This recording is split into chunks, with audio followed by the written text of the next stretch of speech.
Well, there goes the Daverhood. Good morning, everybody, and welcome live on this Saturday morning, July 12th, 2025, to the 990th episode of the Dave's Gone By Facebookio Podcastio Programmio of the stream with me, Dave Lefkowitz. My darling and wonderful wife will be joining us in a little bit.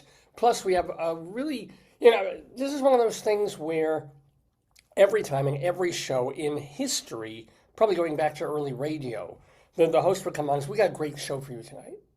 We just have a fantastic show. You're gonna love it. You're gonna love it." And they say it, hoping it'll be true, whether they really believe it's going to be true, or whether they know it's just going to be a run-of-the-mill journeyman show, but you want to pump the audience up and hype the audience up and say, "Oh, it's going to be a great show. We have a great..." I'm telling you, we really do have a great show for you this morning on Dave's Gone By. Let me tell you what's going to be on the program. First of all, really cool, and I don't know, the weirdness of this, the weird serendipity of this, I'm going to try and explain it. We have a playwright and actor, mainly an actor, coming on the show in just a little while. His name is Ned Van Zandt. Ned Van Zandt. He's done a lot of soap opera TV back in the day in New York and Los Angeles. He's been on Broadway in a revival of The Iceman Cometh, featuring Kevin Spacey, no less. And mainly right now, he's been working for years on this one-person show called Del Valley. And it's based on his life, based on years that he was struggling as an actor, struggling with various addictions, and living for a certain amount of time in the Chelsea Hotel, New York's fabled, and back in the day, probably unbearably disgusting and scary Chelsea Hotel. So he's written a story about that. He's written this play based on his years there, the people he's met, the junkies doing drugs in the hallways, the very fact that he was there on the day, that Nancy Spungen was knifed to death, and her boyfriend, Sid Vicious, was, I think, arrested for it. I don't remember the whole story, but anyway, he was there in the Chelsea Hotel through all of that, and has written this play that he's been developing for a very long time. And now he's bringing it to the Edinburgh Fringe Festival, this big theater festival they have out in Scotland. And he's going to be doing that in August. And then the hope is to, of course, bring it to the States, bring it to New York in a real major production. It's got producers attached and all that. So the weird part of that is we've had a lot of actors and a lot of playwrights on the show. But the thing that just kind of threw me back a little bit is that just a few months ago, we had another actor and playwright on the program, a guy named Billy Van Zandt, spelled the same way, Van Zandt, Z-A-N-D-T. And the symmetry is just plain weird, because Billy Van Zandt, very different kind of actor, a comedy actor, and has written a lot of sex farces in the way of really like the plays they were writing back in the 70s and 80s that you would do at the Studio Theater on Long Island. Just zany, fun, light, Neil Simon light-ish comedy plays and do them out on the coast. And the odd thing about Billy Van Zandt, who is a wonderful guest, very funny guy, is that he is, I think, the half-brother of musician Stevie Van Zandt. And Stevie, we wish him well. He's had this show on Sirius TV. He's been in the Bruce Springsteen E Street Band for a million years, and he was rushed to the hospital last week with something or other. I'm thinking he's fine. But okay, so we've got this actor-playwright who is closely related to a major musician. And now, on this episode of the show, just a few weeks later, we've got Ned Van Zandt, and Ned is the second cousin of the late, some would say great, country folk singer-songwriter Townes Van Zandt. And I'm assuming he does have some stories to tell about Townes. Now, whether Billy Van Zandt and Ned Van Zandt are related in any way, that we'll have to ask him. I don't know. But it is kind of just so, the weird confluence of the same exact names, right? Both actors, playwrights, both related to well-known musicians. Just kind of, I don't know, it's one of those serendipitous things that probably means only stuff to me and nobody else. Someone who is very meaningful to me and to some other people too is the person doing the interview with Ned Van Zandt later in the program. That, of course, is our one, our only, our Jewish Rabbi Sol Solomon. He is the founder and spiritual leader of Temple Sons of Bitches in Great Neck, New York. And Rabbi Sol has, of course, been with us on this program since our very first one back in October of 2002. He did kind of what would grow into his Rabbinical Reflections, his mini sermons on that very first show. He's done almost 200 more Rabbinical Reflections since then, plus a whole bunch of our interviews. He does most of them now, and he will be conducting the interview today, July 12th, with Ned Van Zandt. So stay tuned for that. Should be a really great conversation. Ned has some incredible stories to tell of his becoming an actor, of being part of sort of the late off-Broadway movement downtown New York, as well as starting one in Los Angeles, and then coming back and being on Broadway and all this stuff. Just, got to be here for that. So that's one thing, one item making this episode fabulous. Another item, of course, is our regular feature, Greeley Times, which comes from the pages of the Greeley Tribune newspaper, a real paper out in northern Colorado. And they had this great idea years ago to go through the police reports that the phone calls that come into the dispatcher at the police department. Not the real scary ones like help, I'm being murdered or something, but everything gets filtered through the front desk of the police department, including the weirdest, wackiest, most ridiculous calls, or people calling to report weird, wacky, and completely insane situations. So those are all collected. It's public record. The identifiers are stripped out, and the funniest ones they put in a column every week in the Greeley Tribune. Their column is called Cop Log. We call our segment about it, it's called Greeley Times. It's sort of like, hey, these are the weird, wonderful things that are happening in Greeley, Colorado, where my wife and I lived for about 13 years a few years ago. So Greeley Times, you guys, I admit, I love that segment, but that is a normal, regular segment that we do pretty much every week here on Dave's Gone By. So that would fall under the category of, that's a lot of fun, but okay, it's typical regular show. Is it great? Is it part of the we have a great show for you today part? I'm hoping, but okay, great. And then we have to get to the Colorado Limerick of the Damned. This is a crucial part of the show for the past, 7 or 8 years now, for when we were living in northern Colorado. I took it into my head to write a poem about as many places in the beautiful state of Colorado as I possibly could. And the idea was to have these 5-line limericks with each town or city or little unincorporated community that I could nab from Wikipedia or some map and have that be the focus of these poems, these limerick poems. So you've got to rhyme the name of the place 3 times in the poem. And also, this being Dave's Gone By and limericks being what they are, the poems are supposed to be a bit naughty, a bit risque. We call them Colorado Limericks of the Damned because I generally try to push them over the edge into horrifying, disgusting, sick, terrifying, hilarious comedy. You'll see if I achieve that on this episode of Dave's Gone By, because our Colorado Limerick will be dedicated to Burns, Colorado.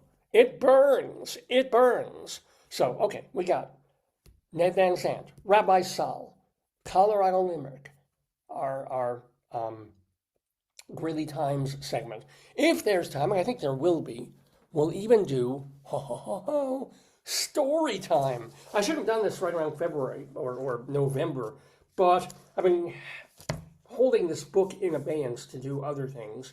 And on story time, we read from someone else's work. I do enjoy this segment because I don't have to do anything. Somebody else has written the book. I just make fun of it. So here is the new and improved edition of So You Want to Be President. So you are the lowest scum of the earth and you can't find another kind of job. Why not? Why not try to get your head right on here, ladies and gentlemen? So this is a book by Judith St. George and by David Small. I am a David who is small, but I'm Dave Lefkowitz. They co-wrote this book. We're going to read at least some of it. Probably do it over two episodes. But we'll start it on StoryTime today. So You Want to Be President? Do you? Okay. That's coming on this episode of the show. Now comes some of the other stuff. Rabbi Sol Solomon, I mentioned him doing an interview. He also has, and I think this is what makes this show a little more special than usual, is also that it's more upbeat and happy-ish.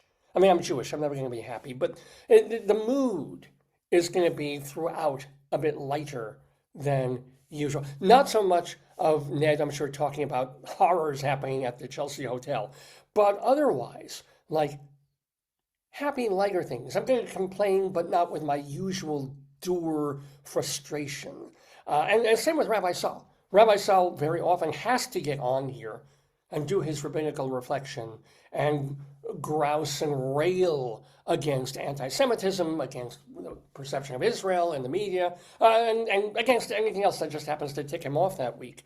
Well, this episode, Rabbi Sol has his 197th rabbinical reflection, and he'll be talking about airport shoes. You probably heard this, but news came down the pike this week that the Transportation Authority, whatever, Security Authority, TSA, right, the folks whom have made our lives miserable for 20 years trying to just fly from here to there, did something this week to make our lives ever so slightly less miserable when traveling, in the skies that haven't been friendly for a very long time.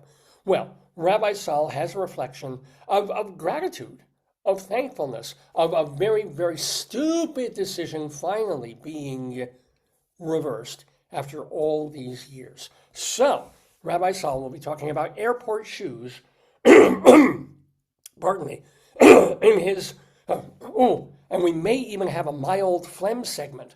This is where I cough up a piece of phlegm, and I do have one, I think, sitting in my throat. And I not only share it with you, but I do a divination, kind of like tea leaves. We stare. We stare together at the phlegm and then figure out what it portends. What does this shape of yellow and green sitting on a handkerchief, and I do have a handkerchief ready, and it's moderately clean. I have this ready to catch the phlegm that is lodged in what my parents would call my girdle, and bring that out to you. And that may happen. I can never promise that one. May not. But my old phlegm might just happen. Rabbi Sol will certainly happen when he talks about airport shoes in his rabbinical reflection. And if that is not enough, ladies and gentlemen, to paraphrase David Letterman, and don't you think it ought to be, we will also have a song. Yes, we will have a song on this episode of Dave's Gone By, unless Facebook cuts it out because of copyright, which they might, in which case you can just go find it on YouTube and on davesgoneby.com. But for whatever reason, I got it into my head to write a new song parody this week. I realized that I've been writing song parodies literally since like 1978.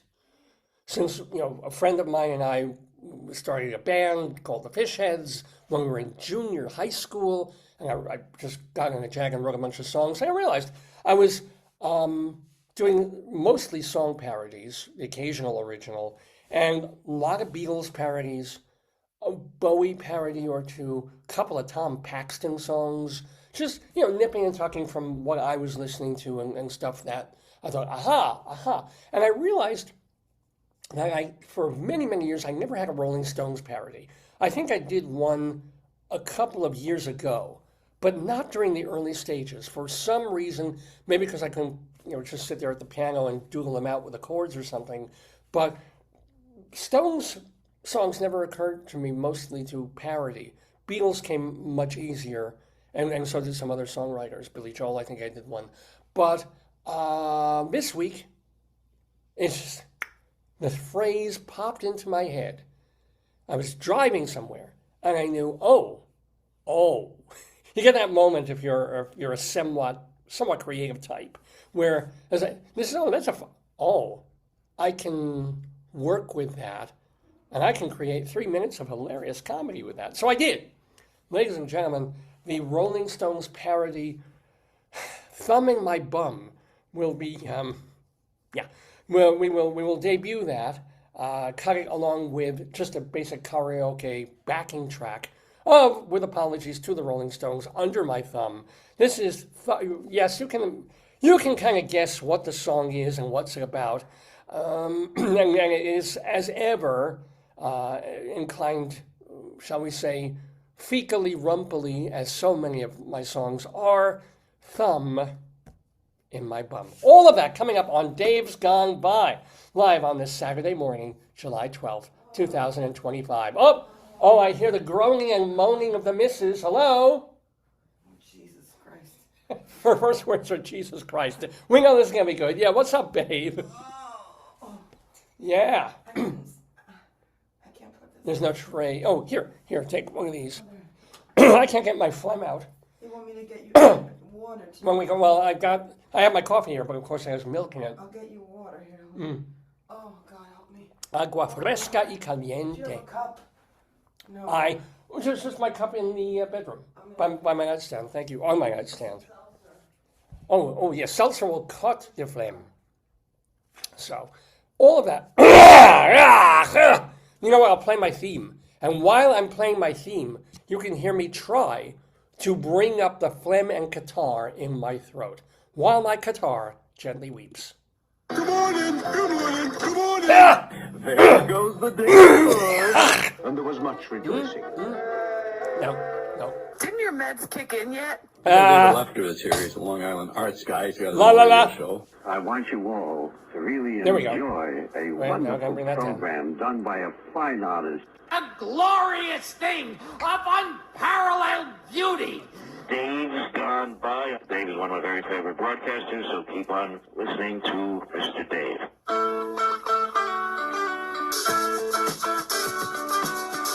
Little bit of Captain Beefheart there to start. Oh, now my throat. Now I'm okay, babe. I'm not dying. I'm not like a 90-year-old man needing a suction tube down his gullet yet. I have the water, but I don't see an extra cup. Wait, just my cup near the, my bed. I keep a cup right there. Don't worry about it. This is I'll go get you one yeah. better. Thank you. Wait, this is for, this is for my enema later. So what else? What else is happening on this fine week? I hope you had a good post-July 4th week. Post-holiday week. Everybody, that's the thing. That's that feeling that you get. And I predicted this last week. After the Independence Day stuff is over, you wake up July 5th, especially if it's a Monday, which or the 4th was a Friday, the 5th and the 6th, and then you sort of got up on Monday. And, I'm teaching, I'm not even working until another couple of weeks. Did you hear that burp, by the way? It was good. Pour the seltzer in, honey. And you feel,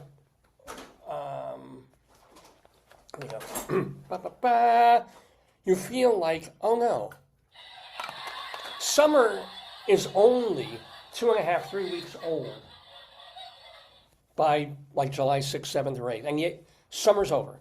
It's that feeling that you have, is like everything's ramping into summer, and then you get to Independence Day, right?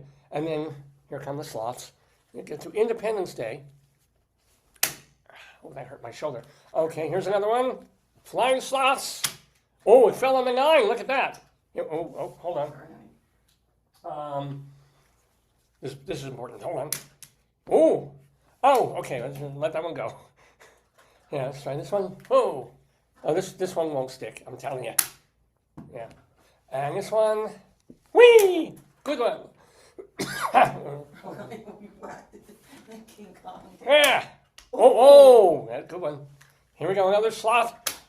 No, that's bad. And one last slot. Okay, we have a couple more. Here we go. Oh, okay. Oh, What? He's good. All right. Let's just do this the whole show. Here we go. Here we go. just two more. Two more. I don't have a two more. Oh, and whee! Whoa! Oh, Good job, Dave. got them in like a triangle pose there. There you go. So, I don't know if you feel this too, but it's also part of the commercialization of America and everything else. But July 6th, 7th, 8th, whatever, when the work week, well, look at them go. When the work week starts again, you just feel like, holy crap, where did the summer go? And summer was literally only 3 weeks old. You literally have 2 more months to go. Oh, look at him, look at him. I know. There, oh my gosh. Let's just watch them go. But summer, He's hanging one by one. and it doesn't help that if you go into a Target or a Walgreens or a Walmart, and I swear to you, on July 5th or 6th, they've cleared of course, the American flags and the bunting and all that, and all the hot dog stuff and grilling stuff is being dismissed 50% off. But you're seeing back to school, and then there's 3 shelves of Halloween, right? July 6th, and you're looking at stuff from like The Nightmare Before Christmas, that skeletal, weird dog thing with a stitched mouth, and creepy things and ghost things. I'm like, it's, that's October. July, August, September, October. It's 3 months away. They are murdering summer. I am complaining, I admit it. I promised this would not be a complaining kind of show. But they do. They murder summer. And they do it for children, because what child wants to get through Independence Day, get up, go to the store with mama, and then see back to school, buy your notebooks, buy your knapsacks, it's like, no, leave it. Leave it to the first week of August. I'm sorry, but it's, do you feel that way at all? Do you get that? I love school. I'm excited to go back. I can't wait to see all this stuff. I don't like the Halloween stuff because it scares the life out of me, but I like everything else. Okay. I mean, I hated school when I was little. I liked college a lot. But even so, let people have their illusion of summertime. It's not even let them have their reality of summertime rather than creating the illusion that summer is over and it's already autumn. That's what I'm really arguing for. The illusion is buy early and save money. That's what it is. It isn't. And really, Staples, okay, they'll say, here, if you buy this notebook now, it's only 10 cents, which it is, which is fantastic. I think it's to give the parents hope because they're burnt out from having the kids. Well, you know what? In early July, the kids have just gone off to camp. Maybe not. Maybe they've been there. So, because remember, elementary schools stay in session until like June 20th. Yeah. And then the first kids first go off to camp. Kids don't come back until like late July. Every kid goes to camp. Many kids are home and the parents are doing stuff. Yeah, I get it. I get it. Okay, who are you? Which feeling are you? We bought. Which feeling are you? Today. Yeah. Today I am this. Today. What's that one? Happy smiley face man. No. What you're doing now is the angry one. This one right here that I'm tapping. You're doing angry. He's angry? No, when you're complaining, you're doing. Oh, what you mean right this moment? I'm not in Gur mode. I think I'm more like him, maybe. Scared? Oh, she's scared? Okay. I don't know my... I guess it's clear I don't know my own emotions. All right, so I'm moderately angry. What's the one next to him? So we got angry, sad. Oh, that's tired. Scared. Oh, tired? He's tired. She's sleepy. There's only a few... That's really limited emotions. Well, I don't know. When you have nightmares or you have happy, sexy, wet dreams, they can all different emotions while you're sleeping. No, but that's 5 emotions. There are more than 5 emotions. Well, it's hard to do jealousy. They have to do green for jealousy, but jealousy would fit here.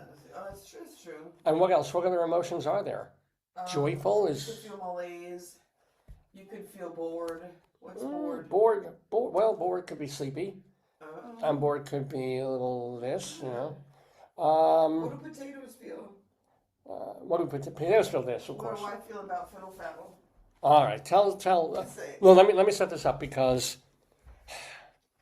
Do you have your phone? I'm going to give a picture of what it looks like. I took one this morning. He was out. Oh, he was out this morning. Get your gun. Wait, hold on. So my wife and I live in northern Maryland as part of Baltimore County, and we have a nice little house in a nice suburb with a nice backyard. Oh. Yeah, there he is. It's not a great shot, but okay. All right, let me show it, and then I'll explain it. I've increased That. nemesis. That. So, one of the things I happen to love about living here, I mean, I loved Colorado so much, but Colorado did not even have what we have in Maryland. They had marmots. Yeah, but not in our backyard. Thank God. We had grass in our backyard as opposed to holes in dirt. But living here in Maryland with our yard, we get bunnies. I know you get bunny rabbits in New York and everywhere, but it's lovely to see. We get birds. I saw hummingbirds last week pollinating flowers that we have outside the house. Just make sure this doesn't blow down. But yeah, no, that feels good. You tell me it just blew My wife just put the fan overhead. Not a marmot, what's the thing? The sloth just... That's all right. That's fine. Okay. And that's kind of... I'm just going to pull this down. No. Okay, and that one's gone. It's all right. So, it gives us a little motion. I'll do the reverse. Wee-hee. Yeah, versus the fan. We have wildlife, flora and fauna in our yard. And that includes beautiful bunnies and birds and squirrels. Squirrels, yes. And deer, right? And one of the lovely things over the past 2-3 weeks is that we have this deer family, including a couple of fawns, spotted fawns. And they're romping and they're playing and they're running around, they're following mama. And you can see, like... Is that too crazy? No, this is great. Thank you very much. You can see that they're following 2 weeks ago. Or the mother is kind of negligent. Let's be real. No, this is nature. The first time we started seeing them, they would circle a little away from the mom having her eye on them, then they come right back to the mother. They wouldn't go too far. They suck along her, then they go further. Now, you'll see the fawn. You'll see the fawn. Thank you. Careful. Oh. It's just salsa. Oh, yeah. I couldn't see. Yeah, okay. Thank you very much. You'll see the fawn. And now, 2 weeks later, you'll see a fawn, and there's no mother anywhere to be seen. Wow. And then the mother will come by 5 minutes later. So there's a sense of, how parents are with children. You don't cross the street without me. Across the street and look both ways. I'm home. You cross the street. Go get me some cigarettes. Come back. You said there were cigarettes. You said there were 3 babies, and I only saw 2, and now you said there's 1. Now I just saw 1 this week. So what's going on with that? Well, there are also deer that we see in the road. Unfortunately, I haven't seen them this year, but unfortunately, you do get in this area, cars go into. But I haven't seen that. But I've seen a lot of that if I'm driving to Owings Mills or somewhere. But to see them in the backyard where they're safe, where the mama and the babies, or the daddy and the babies sometimes. This is around apparently the time of year when the daddies will get horns, right? And so, because generally we never see the bucks, we never see antler things. We just see, presumably a mama and the baby deer. So, been seeing them around quite a bit. Yeah. This was the first week in a very long time that I saw a fox in the backyard. And it was not the most beautiful bushy-tailed fox, but he was definitely a fox wandering along, doing his foxy kind of thing. And this had been on my mind. I admit it had been on my mind since Groundhog Day back in February, because last year we had fairly present and available in our backyard a whistle pig, a groundhog, a woodchuck. It's all the same name for the same animal. And obviously, this woodchuck was living under the shed in our backyard. I remember seeing many months ago, suddenly there was a pile of earth in front of our shed. I was like, what the hell are the gardeners doing? What's that all about? It literally did not occur to me that some animal was burrowing and digging dirt and then creating a burrow under our shed to live. And then we'd start seeing him. We'd start seeing this blumpusy, kind of bigger than a squirrel, but smaller than a fox or smaller than a dog, low to the ground animal, and He's the devil. and we said, oh my God, that's not so. That is a, and it's not a beaver. It's not an otter. It's not like we're living right on water. It's a woodchuck. We have our own groundhog, and I see him, and because I fell in love with prairie dogs and marmots back in Colorado, I'm like, oh my God, it's almost like a bigger, fatter, dumber prairie dog. And I'm like, oh, look, and I called him Fiddle Faddle because of the way he moves. Because he can go very, very quickly, surprisingly so. He's so low to the ground. When you yell at him obscenities at him, he moves quick. He moves quickly, yeah, he does. He gets spooked by things and then zips back to the shed. But when he's just looking for food and eating your grass, he just he lumbers along like fiddle, faddle, fiddle, faddle. So we named him Fiddle Faddle, and the name has stuck. And we saw him several times last year, and then he disappeared. I did not know if he... Tell him that when he lived with the foxes. He does. Well, under our shed. Tell. Well, he lived with the foxes, but our neighbor said the only reason the foxes, our babies, didn't eat him is because he was so fat they were afraid of him. It could be. I mean, he's a big thing. Big. Baby foxes are not going to feast on this guy because they get to him and just swat him away with his tail. But we didn't know because they don't live forever. They live a couple of years. They probably have predators. They get hit by cars.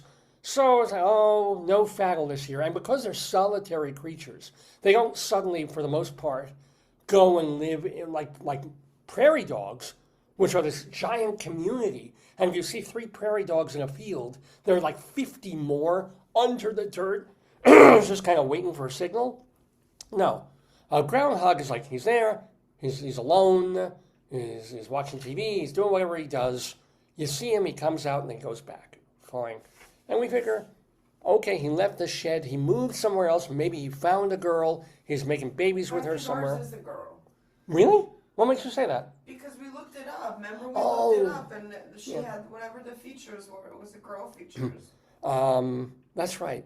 Yeah. Probably our groundhog is a groundhogette, a whistle piglet, if you will. But she, and Fiddle Faddle does work as a girl name too, I guess. She hasn't been here, right? And I figured sometime after Groundhog Day, 5 more weeks away, 6 more weeks, 7 more weeks of winter, we would see her sometime in late March, early April. Come out and do what they do. Start eating so she could sleep through the next winter. Nothing. I tried peering under the shed, which is not the brightest thing to do. Can't see anything, nothing there. Didn't know. Didn't want to know because God knows what's under the shed. If you've got a rodent living there for weeks on end. I didn't know if they had died, had moved on, etc. and so forth. And then early this week, like Monday or Tuesday, when I look out the window, and I'm like, I cannot believe it. It can't possibly be. And it was Faddle, my beloved Fiddle Faddle, was back. No. Smaller than I remember her, probably because she spent months... She's on Ozempic. Did she have a Ozempic face, though? Yeah, she did. She has that freak face, Yeah. But also because living off the stored fat for the winter, she's going to go bloop, bloop, bloop, bloop, bloop, bloop, and now she's eating to go bloop, bloop, bloop, bloop, bloop, bloop, to get through another winter. But I'm still trying to work out why my wife loathes her so much. What do you have against this groundhog? It's destroying my shed and eating all my flowers. Well, the shed itself is fine. We don't know what he did underneath, and then he's also got What? flower eating. But deer and bunnies eat as much. Them too, their problem as well. They poop and pee, and he already poops and pee under the shed. Yeah, true. I mean, yeah, the deer poop anywhere and everywhere. We've seen that. And yeah, but he's not doing anything worse, presumably, except making holes under the shed. If we get a pet, we got to get rid of him.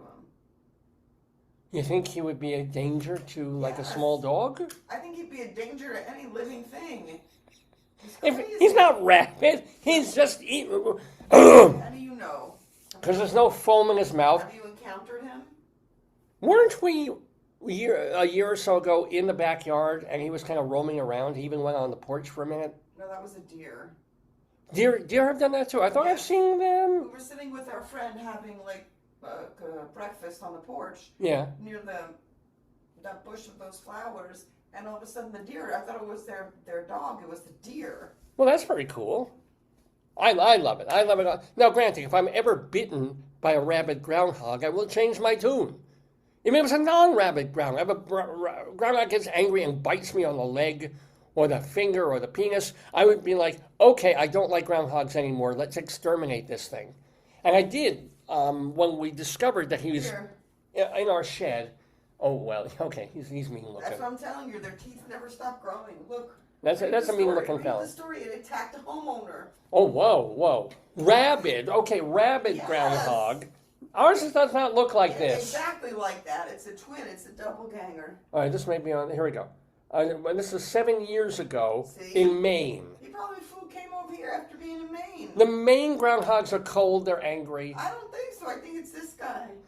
Police in Maine say a groundhog that attacked a dog has tested positive for rabies. Yes, see? Charged like a dog near its owner's home in Bucksport. See? The animal's carcass tested positive for rabies the day. Well, yeah, they got him. The dog received a booster and is currently in a 45-day quarantine. Oh my God, if Fiddle Faddle touched any animal we have, he's going to meet Mr. Shovel. According to Maine health officials, over 40 reported cases of rabies have happened in the state. Well, not just that could be dogs, that could be anything, rats, mice.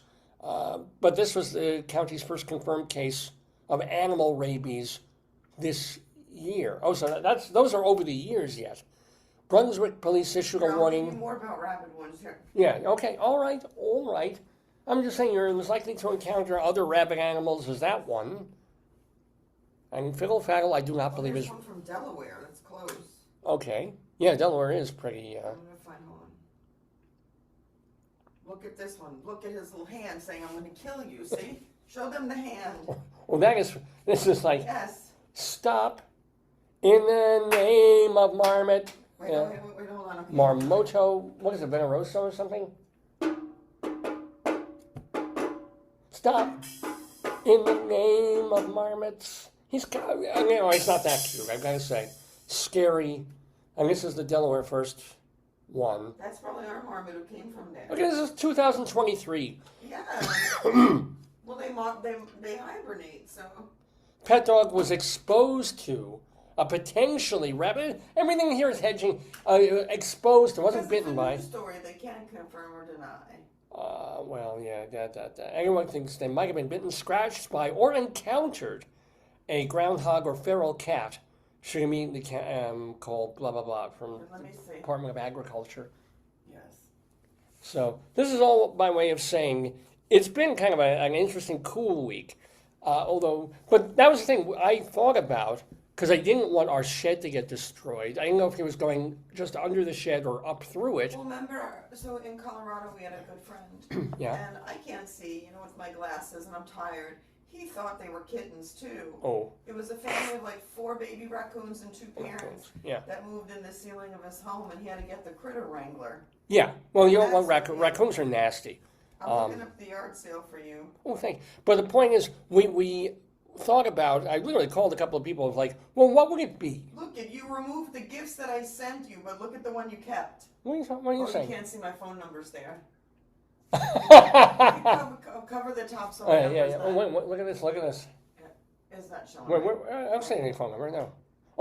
Oh, I love that. He's eating something. He's eating some red gumdrop. It's delicious. I'm eating the fruit fruit and vegetables from your garden. Oh wait, but there's a person. That doesn't look like, it looks like a gumdrop. It doesn't even look like a tomato or anything. Look at it. Boop, there it goes. You delete everything I send you except that. I delete or move. I look at it and then It looks like a rat as she's eating a rat. Oh, maybe. It could be. I'm trying to copy the address later for your yard sale. Thank you very much. But we called the guy to see if they could fence in. We didn't want to kill the ground. We just wanted to remove him. Yeah, no, we didn't. And fence around our shed. Yes, I did call. What? Of course we don't want to kill him. Oh, no, Chrissy. I didn't want to kill him. The person I'm married to, it could go either way on the murdering of an animal thing. But what if we just pulled him out and then he couldn't get back in because we had a fence or a gate or something that we could put up around the shed, and that way, he'd be safe and it couldn't burrow under it. And the guy was like, "Oh yeah, we can do that." I was like, "Great." And I was like, "How much?" He's like, $1,000. I'm like, "Bye." I'll live with a groundhog. David, we definitely picked the wrong jobs. Yeah, like animal wrangling with. Well, then again, you could say that. Steve Irwin picked the right job up until like his last day on the job, and then you think, Well, tell them about the lady we saw with the sharks. Oh, so please, you tell. She swam with sharks. Yeah. She's one of those people. Mm-hmm. There's a documentary on Netflix about there was one about people who go in a tank, an open, sort of a semi-open cage, where you go down half submerged in water, and then sharks just kind of swim around you and look at you and you look at them. Oh, doesn't that sound like fun? Oh, doesn't that sound safe? And they're like, their toe sticks out of the cage. That's dinner, right? Or really, it's a snack. It's just like a grape to a shark. But yeah, meanwhile, this woman, she's like, okay, I believe in the beauty of nature and the wonder of sharks, and we're killing too many of these things and they're going to be extinct. Save the shark, and to to promote the beauty. A lot of sharks are killed for their fins or remember Yeah, that they make soup out of them. People and stuff. They're not, And they make wallets and shark skin. Yeah, I think shark skin suits are actually just a design. What but she's saying that I agree with is that there's thousands of sharks swimming. Like they showed an aerial shot of surfers and swimmers and sharks all around them, but they don't see them. Oh, because So a lot of times people are swimming with sharks they don't know.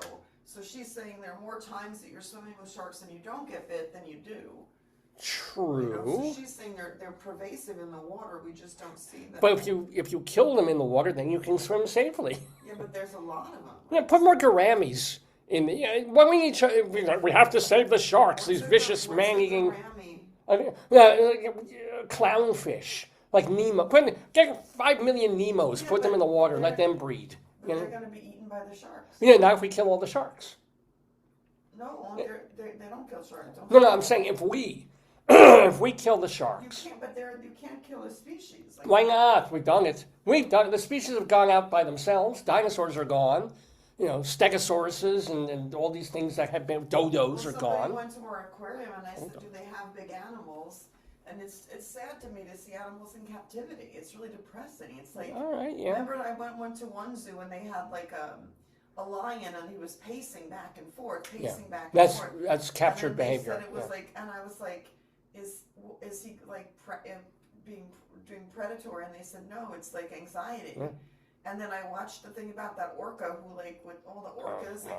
I mean, I told people I would love to have a bird. I think they're beautiful, but I can't put something in a cage. Like I feel it's not. We've done it with dogs. Why don't you? Dogs should be wild. But they're domesticated. They can't live without people. Well, so are birds. Some parrots are. I don't know. A canary is. It's relying on you for the food, for the seed, for the little thing that goes back and forth like this. I'm just saying. Everybody's like, oh, sharks. How you can't. Extinctize them, or so you can't. No, there's a zillion other kinds of fish. Breed tuna. Nobody got killed by a tuna. Nobody got bitten to death by a salmon. Stock more tuna, more salmon. we can fish more, and people can swim with a salmon. It's like, hey, I'm gonna name you Lox. And someone's like, fuck you, swims off. But nobody gets hurt. It's a happy symbiotic relationship. But this girl is like, and what was it, Hawaii? Yeah. They actually got legislation changed because, the girl's blonde and hot and looks good in a bikini, so people listen to her. And they say, okay, you're not going to, you can't murder, if you will, a shark without provocation, without just to go and kill sharks. So, all right, okay. So now, if you go swimming in Hawaii, be more careful because a shark is more likely to bite your knees off. And thank you, lady. Good job. Good. Now, how about where's the Save the Mosquito Coalition? I keep waiting for that. Or the bee people. I was thinking about this too. The bee people. Bees are very important. But there are a lot of environmentalists who talk about bees being essential to the ecosystem and people who raise bees. Yeah. Here's a question. Do you know what else pollinates? Butterflies. Butterflies also. Probably not as much as bees. Not because there aren't as many butterflies as bees, and they don't live very long either. But imagine if we just saturate the world with beautiful butterflies, right? And you can go near them, they can land on you, you can wave at them, they can wave in their way at you, and then they go off and they pollinate flowers just the way bees do. Only thing is, butterflies can't sting. Water, honey, drink the water. I'm drinking the water. Butterflies can't sting. There's more here too. Oh, the thing's almost full. And, or, can you check and see, do hummingbirds pollinate, or are they just taking sap? Do hummingbirds pollinate, or are they just taking sap?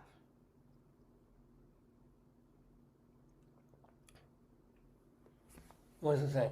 Yes, hummingbirds both feed on nectar and sap, and in the process, they also play a vital role in pollination. Now, if you ever watched a hummingbird from several feet away, they actually look like bumblebees. They're sitting there, they've got their wings going like this. You can mistake them for a bee. Literally could.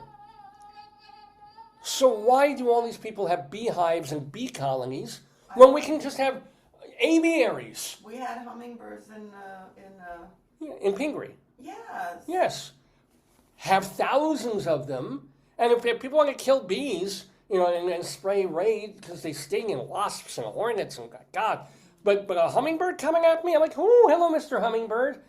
Come, here's some flowers for you.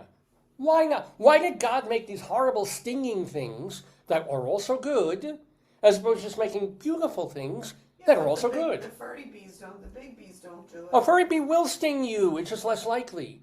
A big old bumblebee will sting you. In fact, I think the bumblebee can re-sting, which most bees don't. We carried one on my pants in the car. He was almost dead. killed us with it. Yeah, I. You made me take off my pants and drive. Well, I did that last night, but drive. Nothing says welcome to the neighborhood. Oh yeah, no. I told this story, but we were coming out of a Walgreens. No, we were. Where were we? It was like a 99-cent shop over near. I don't know what that shopping center is, near the fairgrounds. Yeah. And that's where the bees congregate. We go back to the parking lot. I'm about to pull out of the parking lot, and I look down at my wife's pants. She's wearing like exercise kind of jogging pants, and there's a bee on them. And rather than be like chivalrous and say, darling. You jump out of the car while it's rolling. Yes. And you just point and go, ah! I literally panic. Yes. I literally go into a full-on mentally ill panic. Yes, and I scream, and I'm trying to stop the car, but I keep pulling the car in the wrong direction, grinding away the gears. We're rolling backwards almost into another car behind us, all the while because, remember, the bee is on her knee, not mine. Yes. The bee is on her, and it's not moving because it's very, very close to dead, but not quite. So it can still, and it's not even on your skin, thank God. It was literally on material. He was so old and dying that even if he tried to sneak, be like, fuck it. I don't think he was trying to stay. I think he wanted a place to die. Pretty much. So he goes on to you and into our car. He was like in bee hospice. You know, I would take care of him. So, and I'm freaking, I'm panicking. I'm like, I'm finally, you're like, get the thing, put the thing in park, not reverse while you're trying to open the door and open my buckle. You were trying to jump out simultaneously. And I literally did not care if the car just rolled back and smashed in the side. I just wanted to get away from the bee. Could you imagine explaining to call Geico? Well, what happened? And I backed into a car. Well, were you distracted? Were you texting? No. Were you on the phone? No. Did you have an emergency? No.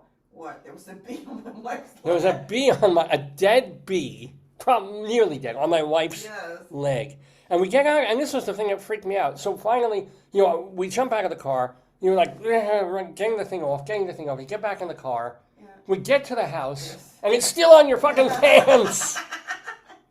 Because it's stuck there. It's kind of like dead. It's probably got its little bee, whatever. They have arms or what do they have? Fingers?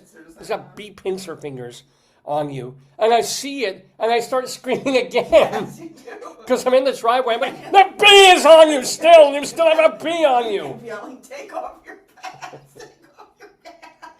So she's already in the house. No, I was in the doorway because I didn't want to reveal my self to everyone. And you're screaming, take off your pants, take off.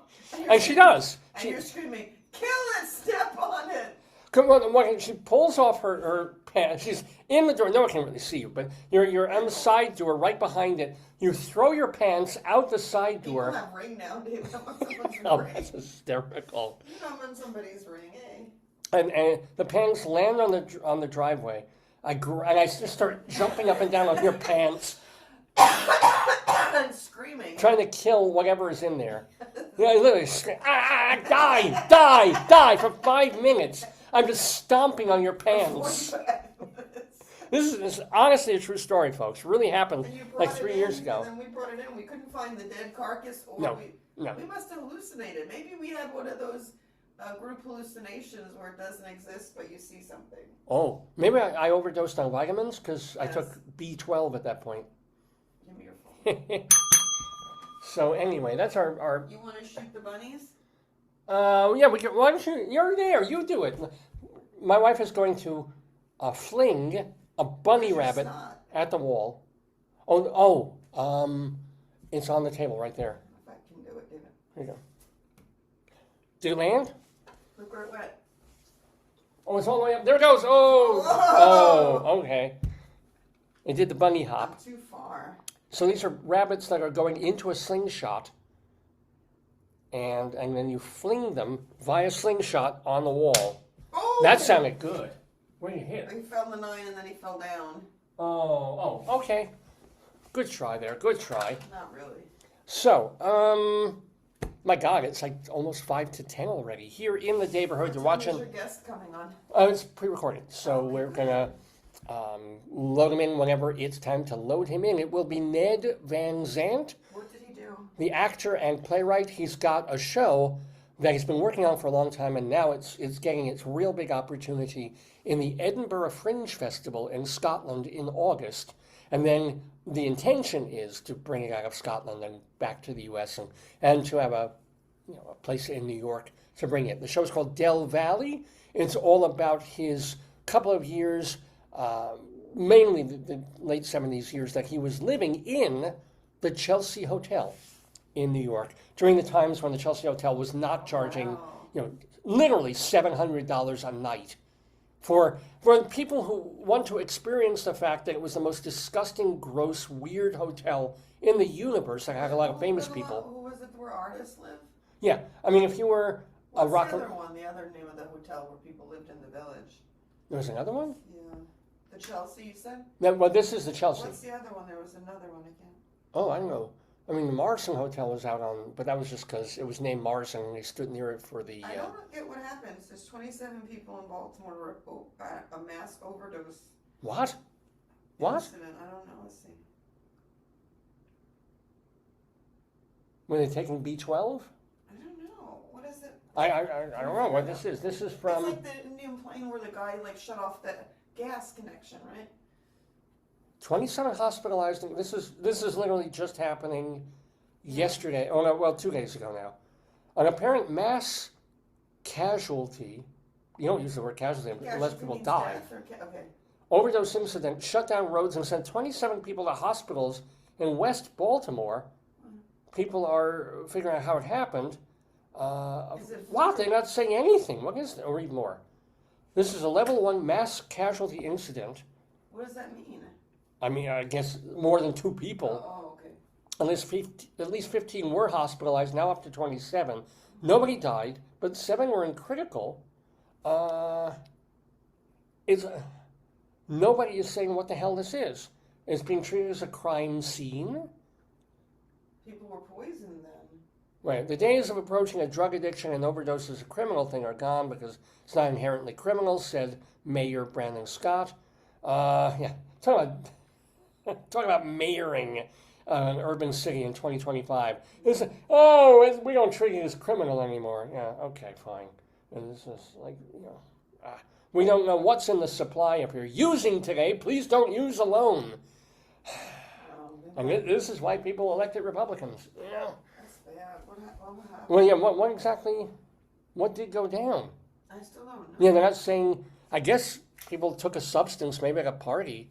Yeah, maybe. We were at a party, da-da-da-dum, everything was down. And, there was probably a jellyfish. I bet you. And they all got stung by the jellyfish, and they had... It was the bee from my pants. That's right. It was my wife's pants bee. He's like, I will get my revenge, so saith me the bee. Oh, you know what? I got a message from... The bee? Yeah. He wrote K-I-L-L-Y-O-U. It was a spelling bee.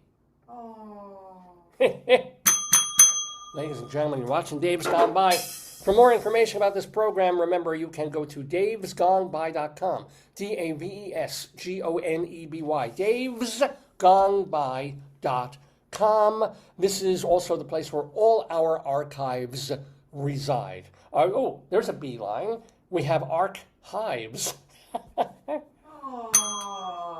That was cute, right? That was cute. I need a musical sting for that. Oh. Don't hurt my little friend, though. He's good. No. What's the buzz? Stinger. He's got no stinger. We got this. This could do some those damage. For sewing. Tell me what's happening. What's the buzz? Tell me what's happening. So, the archives at davesgoneby.com. They're free from our very first episode 23 years ago to last week's episode and all our recent stuff. So, we were audio only for about 15 years as a radio program, and then we added the video too. So all of that, including a whole separate archive of our interviews, all the famous and not so famous people who have been on the program, all of it at davesgoneby.com. You can also find the same material at archive.org. Archive.org has a Dave's Gone By channel, so if you look us up, you can just see the tons and tons and tons of content. So if our website ever goes down, you can find our stuff there instead, archive.org. We also have our audio archives at castbox.fm. This is just the sound of the show, which is still technically a radio program.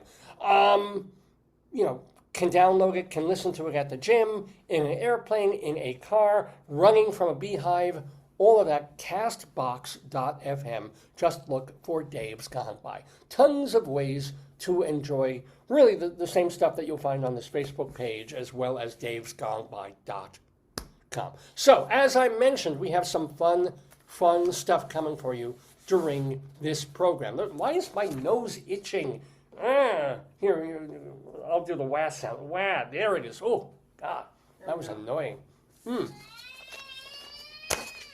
I'm sorry that you guys were spared my phlegm, but you did get to see me wipe like an itchy upper nose. The place we went to a place that used to be a gas station. That was cute. That was nice. We wanted to go somewhere a little bit different a couple of days ago for just to get out, just to go somewhere else, because I'm not a real driver type, and I don't like going on highways, and I don't drive at night. So all these little restrictions, because I'm such a pussy, having grown up, in Brooklyn and Long Island where I wasn't driving, And now it's like I'll drive and I'll go a couple of miles, but more than a couple of miles, I'm like I get the heebie-jeebies and the flop sweat. But we're like, let's just go a little further than we usually go for shopping and for some of our meals. We'll go like 2 or 3 more miles. And we went up to this place called the Filling Station, which I gather was an actual gas station back in the 40s and 50s and 60s, what have you. They've turned it into this sweet little coffee shop, like an outpost in the road. It's not a big developed area. There's no strip mall there, no big shopping mall there. It's just on the side of this road, like it's literally York Road that goes straight up. And we stopped there, and it's got this nice little backyard with a little running stream and garden and rivulets and things, and my nose is itching again. Oh, annoying. And we go there. Prices are very reasonable, really good like coffee-type beverages, as well as I got a brisket burrito wrap for lunch. I swear to you, no, not as much brisket as a Jewish deli, but the deli would charge you like $20. This place, You said it was reasonable. yeah, it was like 12, I think, for this stuffed, yummy. Because you go to most restaurants, you order a burrito with whatever in it, and it's mostly potato and it's mostly beans and a little bit of cheese. Oh, no, yeah. This thing was just like, hey, here's like a giant slab of brisket. We're going to put a little bit of tomato in there, which is fine by me, and it was absolutely yummy. And what did you have? Avocado toast, it was delicious. Oh, avocado toast, right. And nice beverage. Did they have iced tea there? Yeah, I had iced tea and you had a milkshake, chocolate milkshake. Oh, I did have that. That was okay. That was negligible. But the food was really good and the atmosphere was really cool. So again, I'm not doing a commercial for them. I'm just saying, been living in Maryland almost 3 full years now, and have never been to this place. So it was nice to go to this cute. I don't even want to say it's not a hole in the wall. No. It's like a cabin in the woods. Yeah. Little coffee shop. Tiny little place. There's a couple places to sit inside. There's tables in the back. It was a little too warm to really enjoy eating out there that day, but they have shady places. I liked it. I would absolutely go back there. The filling station in, was it Glencoe or what was it called? Sparks. Sparks, Maryland, yeah. Just FYI. So that's what we did. What we did on our partial summer vacation before our vacation ended July 6th. Wow. Let me remind you, you're watching Dave's Gone By with me, Dave Lefkowitz. It's our 990th episode of the program, airing live on July 12th, 2025. We're calling this one Van Gogh because our guest is going to be Ned Van Zandt, the playwright and performer. He's doing his show Del Val. It's a one-man show where he plays all these different characters, including himself, about his years living and trying to become an actor in New York, downtown, like in the Chelsea Hotel and environs. So Del Valle is going to be at the Edinburgh Fringe Festival. Rabbi Sol Solomon will be interviewing Ned Van Zandt.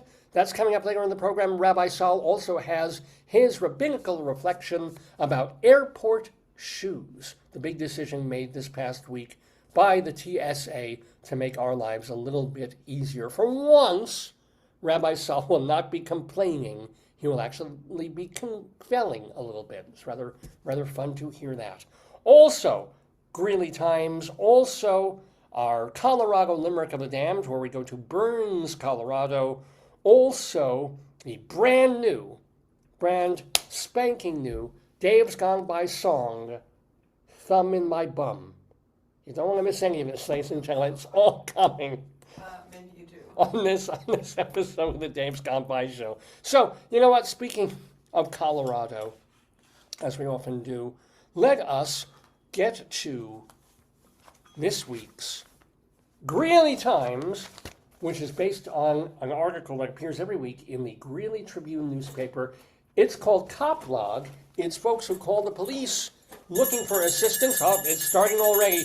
Let me play our Cop Log theme, or our Greeley Times theme, here on Dave's Gone By.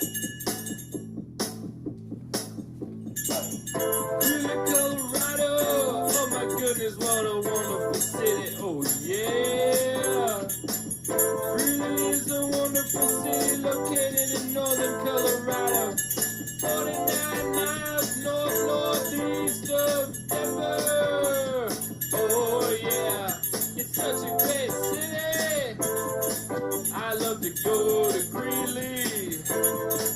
I love Greeley City Hall. Yeah. Amazingly enough, Matt Farley was not part of the Ozzy Osbourne tribute concert that was done last week.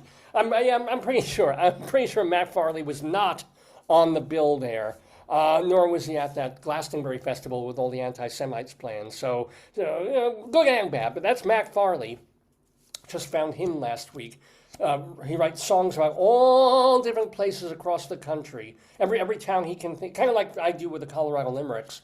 I've written about 300 limericks. He has 26,000 songs. So I have some catching up to do. But before that, and before the catch-up to do, we did have a phone call. I'm sorry, the caller went away. Oh, they're back. Let me get the B phone. Maybe. Oh, yeah. Oh. Well, this will be ready for later. I guess I can use the hive mind to respond. Thank you. A caller at, I'm going to need my glasses for this, caller at an unknown, I'm going to spin this around so it's not in my eye. An unknown address said his mother was harassing him because he wanted a friend to live in his room. The caller said his mother was forcing herself into his room and the bathroom. I understand her blocking, her going in the room. I get all that. The bathroom. Maybe they were unrelated. Maybe the mom was doing all this stuff, getting her system all jumbled up, and then kind of needed to use the bathroom. I don't know. Anyway, that is the first phone call for this week's Greeley Times based on Coplog in the Tribune. So, okay, it's quiet for a moment. There might be some more phone calls coming in. There it is. Chicken phone. A caller on 16th Avenue was asking to speak with animal control about, here was their question, how many ducks can you have in city limits? That's a good question. I would say if you are in a very dangerous urban area, you can have a lot of ducks. Really? It's like, duck! No, but how many can you have? Did they give you? No, they never follow up on these. It's a legitimate question. Duck and cover. The chicken is going to be playing a duck in this sequence. So, chicken, duck. There we go. Well done. Take a bow. There you go. Oh, wow, he likes that. Yeah. I do enjoy playing with my cock, ladies and gentlemen. Do we have another phone call? Thank you. Pooh phone. A caller on 21st Avenue watched a long-haired man dressed all in black walking down 25th Street yelling, quote, at someone or himself. You can never tell anymore. Like if somebody's got one of those earbud things and he's screaming at a boss or screaming at an employee, or if they're just crazy. And it literally killed the old joke by Lily Tomlin. One of her most famous lines, or probably Jane Wagner's line, when she was doing Search for Signs of Intelligent Life in the Universe, was, wouldn't it be great if we could get all the people who walk around talking to themselves, if we just pair them up and it looks like they're having a conversation? But they're on their phone. So, okay, we have Lyric Fort Collins. What about this? What about it? No. Yes, that's our friend. This Val Kilmer, they're talking about movies at, they were talking about watching the semi-classic comedy Top Secret, which I guess starred Val Kilmer. The Val Kilmer retrospective, there's a Val Kilmer retrospective. Oh, I think because he died. Oh. Yeah. Continues with this comedy classic. This is actually a great line. Is this a potato farm? Yes, I am Albert Potato. It's funny. It's very funny. Yes, it is. I have to go see Top Secret now. All right, okay. Hold it. Is this a potato farm? Yeah, I'm Potato. What's up? Oh, hi, potato. Where's that ketchup you were showing a moment ago? Here it is, potato. Wait, now it's feeding time. Hold on. Here. Oh, yeah. Give it to me. I'm jonesing. All right, here. Oh, man, that's the good shit. Yeah, okay. That's potato. Speaking of potato farm. Oh, this is very exciting. This is really, because I am just preternaturally attracted to cheap crap at any store we go into. So I have to buy these things. We found a small store. Look, hey, you didn't see this. Look, the company. Can you see it? Oh, Buzzy. It's got a little bee right on it there. It is a do-it-your-own, grow-your-own tomato plant. Look at that, or spelled backwards, Otomat. What you can do is, kit includes a paper pulp pot. I should use this to teach the kids alliteration. A paper pulp pot, growing medium, seeds, and instructions. So yeah, we're gonna figure out how to do this and maybe even grow our own beautiful young tomatoes. Tomatoes are ketchup in its nascent form. It really is. Oh, okay. We have another. Yeah. A caller at the. Here's the B phone. A caller at the Family Funplex. You remember that? Said that a drunk man was slipping around by the pool. The caller said the man had fallen and hit his head more than once. I think we might call him the next Mrs. William Shatner. Oh, we have. Let me see. Let me get the finger phone. I got it. A caller at an unknown address said someone would not stop texting him and he was getting annoyed. An officer recommended blocking his number, which the caller had not thought to do. I don't know why I found that funny. I guess it would be sort of your first. It's a simple solution. Right, I'm just going to cut. It's like when you used to go to the doctor, they say it hurts when I do that. They say don't do that. Yeah. So it's something that you think would be simple. Oh, wow, the calls are coming in. The air horn phone, I'm going to use that. A caller at an unknown address said her cousin kept driving by her house and threatening her family with a BB gun. Okay. I just have if I had two of these, I could have a BB gun. Okay, that's a little B joke there. So, all right, I'll go on. Let's see, we got, I'm going to take the coffee phone. A caller on 24th Street reported a big white sheet with something under it at the end of the road. Caller said it had been there for more than a week. Well, would you want to move a dead Klansman? That's what I want to know. And all of these, remember, these are true phone calls that came into the police department in northern Colorado, and then their newspaper asks for them from the police department. They get the information, and then these ridiculous things are printed in the Greeley Tribune every week. Thank you, by the way, to Chris Bolan, who is the same person doing it? She's been doing, or she or he has been doing that for several months now. So we're very, very grateful that they're doing this and that we get to share them with you all. So, Greeley Times, we have a few more bits of criminality to share with you. Do we have do I have to answer the tomato phone? I do! Hello! Uh-huh. You don't say. You don't say. You don't say. You're supposed to ask who was that? Who was it? She wouldn't say. Oh. Anywho, a woman at the Greeley Police Department said she hired a man to complete several projects around her house.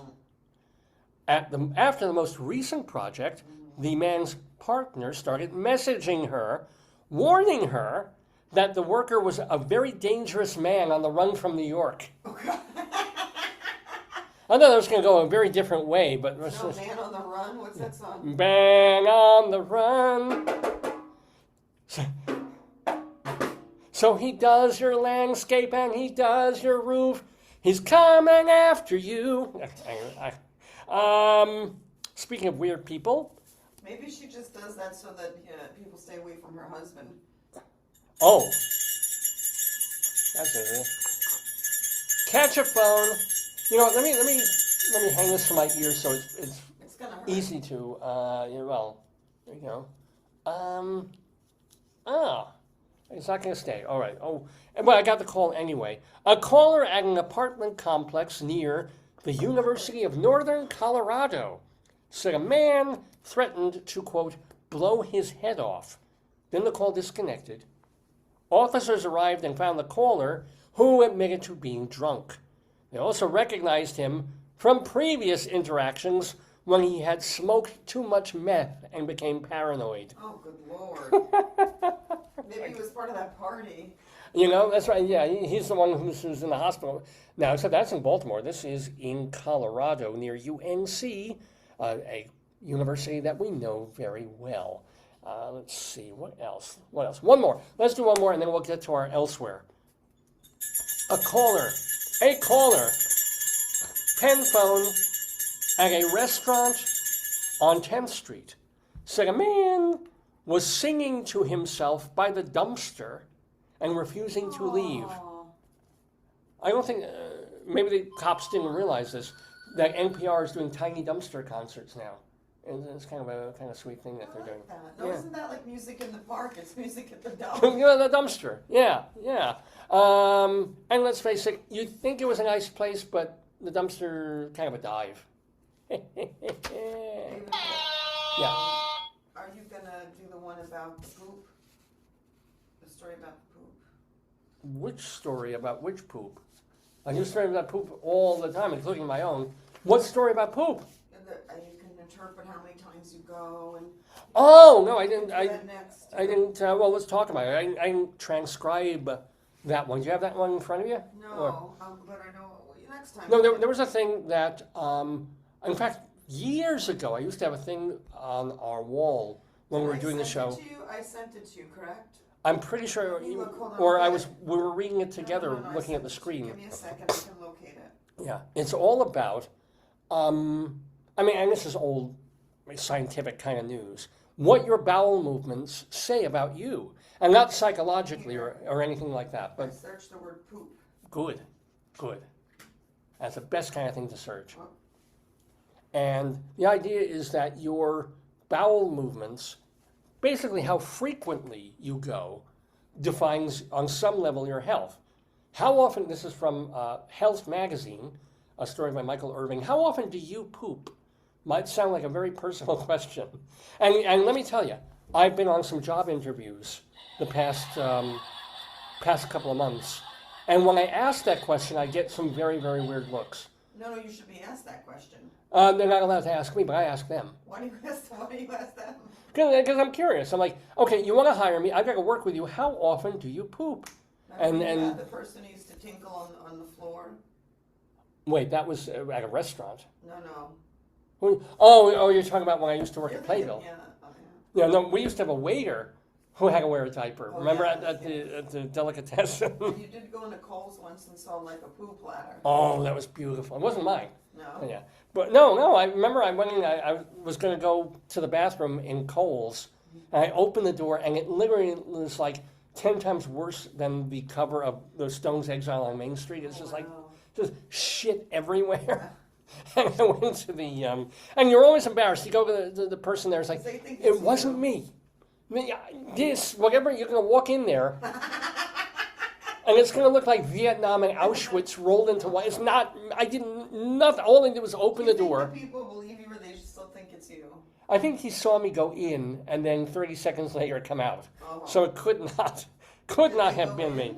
What? Did they go in to clean it? I didn't stay to watch, but they had to. Somebody's got to go in there with a hazmat suit. Because literally, you couldn't, if you have really bad diarrhea, and you pointed your ass at the toilet, it could not have. How did they do that? Somebody probably got mad and just wanted to smear. Maybe it was somebody who got fired. Could be. Firing and Mexican food on the same day. It's like I could waste all this shit that's come out of me, or I could make a statement. It's like, but this is about poo, but usually more healthy poo. A study published a year ago in 2024 investigated how often 1,400 people went number 2 and compared those stats to demographic, genetic, and health data. Pooping too often or too rarely were both associated with different underlying health. I'm just so sick of these studies that are like, duh. Like, if you only poo once a week, you might have something. Duh! If you're pooping every day 4 times, there's a problem. Yeah, let's throw money at this. Let's get government credit. This is why, and I have problems with Trump too, but it's like, who's funding these studies and why? It's like, I could tell you this.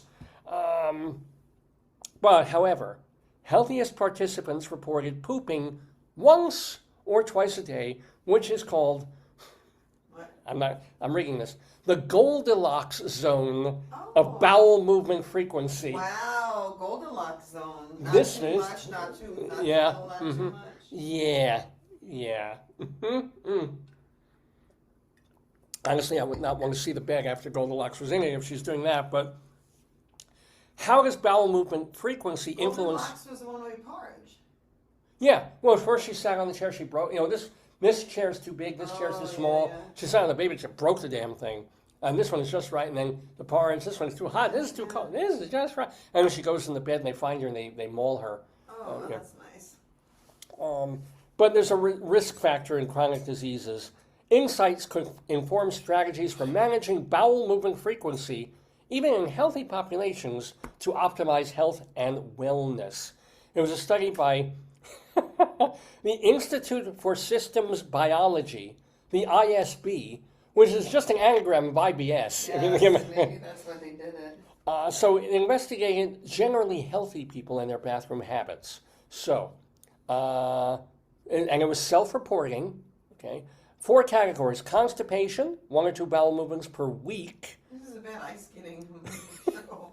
Low normal for 3 to 6 movements per week. Okay. Which I think you fall into that, right? You're kind of More than that. really you're every day. I'm a Goldilocks. Good for you. High normal is 1 to 3 per day. You're not high normal. And diarrhea for 4 or more watery stools per day. I'm definitely normal to high normal. I'm like a goose. It's just like vap, vap, vap. I go once, and then an hour later, whoa, yeah.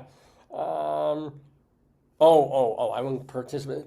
Researchers also analyzed patients' blood metabolites and chemistry, genetics, and gut microbes, blah, blah, blah. People with BMI, as opposed to BMs. Bacteria, yeah. Stool samples for people with less frequent bowel movements had higher levels of bacteria associated with protein fermentation. This is a known hazard from constipation. If stool sticks around too long in your gut, microbes use up all the available dietary fiber, and they ferment that into beneficial short-chain fatty acids. And then there's a fermentation. You sound so smart, honey. I'm making sound smart, reading a story. It's a long... That's what every newscaster does, right? Of course, everybody's found themselves at one extreme or other at some point in their lives. If you catch a stomach bug or eat too much cheese, but this study was looking more at people's everyday routine and how our own version of normal could hint at health issues that we were not aware of. Wow. Okay. I won't poo-poo that story. No. I would make a big You didn't to-do. see the ad for it. It was an ad for Fleet's Enema. Was it really? Yes, that was the ad, yeah. Yes. Well, one more Cole's water bottles. After two people suffer permanent vision loss? How? It exploded? I don't know. That's the only way. It could have just... How do you get vision loss from a water bottle? Oh, the lid ejected. Read it. The bottles sold at Walmart for $15 and online found to pose a serious risk of impact and laceration injuries. Laceration. Because of the screw-on lid potentially ejecting forcefully when opened. God. How many people, you know what? How many people have opened a bottle of champagne and either sent the cork into their eye or across the room? At some point, I don't know. sometimes bad stuff happens to unlucky people. That is truly the true nature of the world. Sometimes you're on a cruise that turns into the poop cruise. Sometimes, you're in a meth party and you get the wrong meth and 27 people are sent to the hospital. At a certain point, stuff just happens. Well, they say the engine was cut off, right? Oh, the air thing. The audio only deepens the mystery. Oh, really? If you don't know, a week ago, an Air India flight that crashed and killed everyone on the flight except one person. And they're trying to figure out what the hell happened. And they've discovered... You can't turn off both fuel switches with one hand. That's impossible. Yeah. They're designed to be... Somebody in there cut off the fuel supply while the flight was taking off, was going into the air, on both fuel injector things. And it couldn't have been... Who knows, it was automatic or something, or one of the pilots was on a suicide rap and just went and cut off anything. The second paragraph starts the thing. The cockpit voice recording captures one pilot asking the other, "Hey, why didn't you do the cutoff?" To which the person replied, "He didn't." And the recording does not clarify who said what. Whoa. But also, could have been a steward, or... No, there's only the pilot and co-pilot, and when they take off, it's only those two. Nobody else is there. Well, why would the first guy ask and the second guy deny? Especially if they're going to crash. Somebody's lying. Yeah, but why would they lie 2 seconds before they're both going to die? Maybe he just didn't want to get blamed. He knew there was a recording. The switches were returned to their normal in-flight position, triggering automatic engine relight. At the time of the crash, one engine was regaining thrust, the other had relit but had not regained power. Wow. So that was it. Those things, that's what unless happened. some flaw, they both went down. But I think those engine it's like, like some things you have to press and do something. It's like, it's not just like you flip a switch. I don't know. I'm turning the switches, Dave. Please don't go near the cockpit, Maybe Dave. They said Alexa, play switch it, and then Alexa. Yeah, exactly. Yeah. Alexa, play the old TV show Switch. No. Anywho, by the way, we're doing Greeley Times here. These stories have nothing to do. Oh, sorry. Yeah. Oh, okay. Yeah, we'll do a couple more Greeley Times here. I got the chicken phone. Here it is. A caller on 53rd Avenue Court saw a mother duck and 10 ducklings in the backyard. Aww. Caller was unsure what to do since he did not live near a pond. Well, they go around, I guess. Yeah. Now, ducklings can't fly for a certain period of time, right? They're not. At some point they will, but if they're little tiny things, they're still sort of stuck ambling along. But that's sweet. A mom and 10 ducklings. Aww. No, so I never know it's a dad. It says switches have the stop lock mechanism, which must be lifted before turning. So you can't accidentally hit it, Maybe it was during the inspection that they didn't... If they didn't have gas, they wouldn't be able to take off, right? Yeah. It says here, who else has access? And then the NTSB says the finding is very disturbing that a pilot has shut off the fuel. There's likely much more in the recorder that's been shared. So that what the pilots who have heard this news think that there's more in the tape. Yeah, but probably one of the pilots said Allah Akbar. That was probably what happened. One person said I did. There's got to be something. It says believe the recorder with audio mics from the pilot and ambient cockpit sounds are the keys to the puzzle when they analyze it. Maybe. Yeah, One hopes. And they need voice identification to see who's asking what, Well, it's one of two. Yeah. It's either him or her, or him or him or her. But, anywho. Wouldn't they see each other? Wouldn't they notice, hey, John, why don't you flip that switch? Yeah. I don't know. Well, they wouldn't be able to fly. Well, no, that's the thing. They were already in it. Yeah, if you didn't have gas, you wouldn't be able to get up in the air, right? Yeah, so initially, that's right.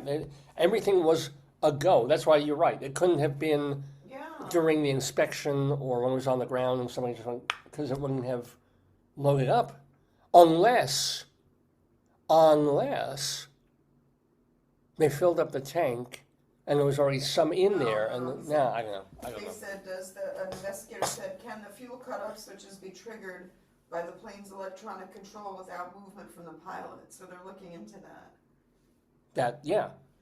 I mean, so much of flight is automated. It flies by itself in the nighttime. And, it's guiding the pilots. Who's to say that? And we have self-driving cars now, at least in prototype. Who's to say?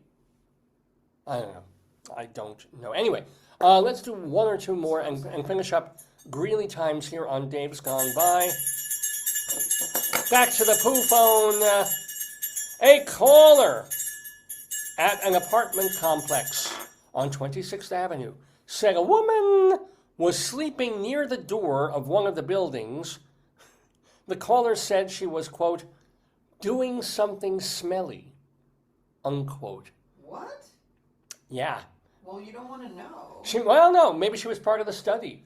Oh, like not now. I have to record my doo-doos. They checked the demographic of doorway sleepers between ages 20 and 45, of college education up to a master's degree, and she fit, and she joined the study, and apparently her electrolytes were fine, and yet she was only pooing in the doorway once every other day. So she's kind of low normal, I think. That's sad. It is. And then finally, ladies and gentlemen, one more. A caller. I'll do a foul for this one. A caller on 54th Avenue found a dead owl in her backyard and was unsure what happened to it. Well, you know what? When the police find a dead owl, they know the what. They just don't know the who. You've been watching the Greeley Times segment of Dave's Gone By. What was it?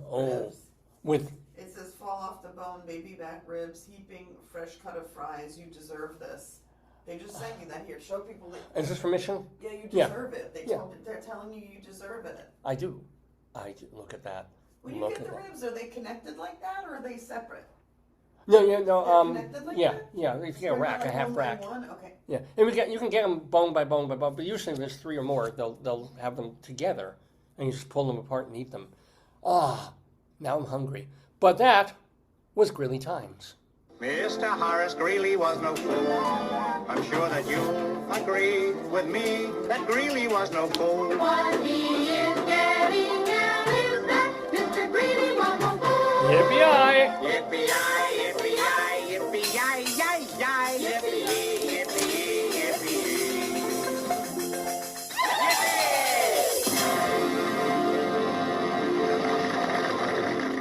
All right, my friends. Yes, it is 10:30 in the morning Eastern Time here in the Daverhood. You're watching the 990th episode of the Dave's Gone By program. Yeah. It says, okay.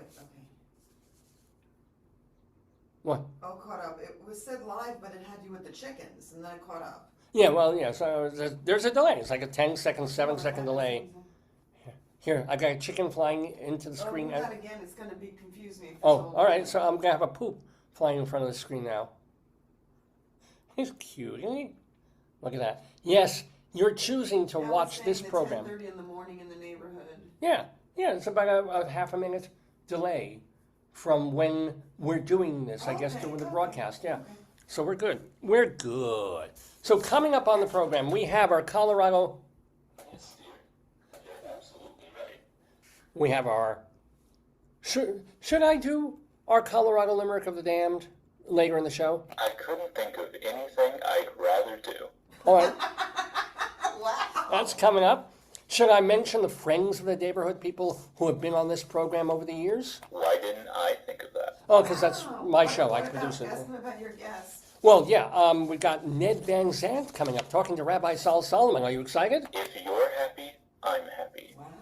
This is good. And are you excited and thrilled about the new song I'm going to play called Thumb in My Bum? Surely it's my turn. Well, don't know about that.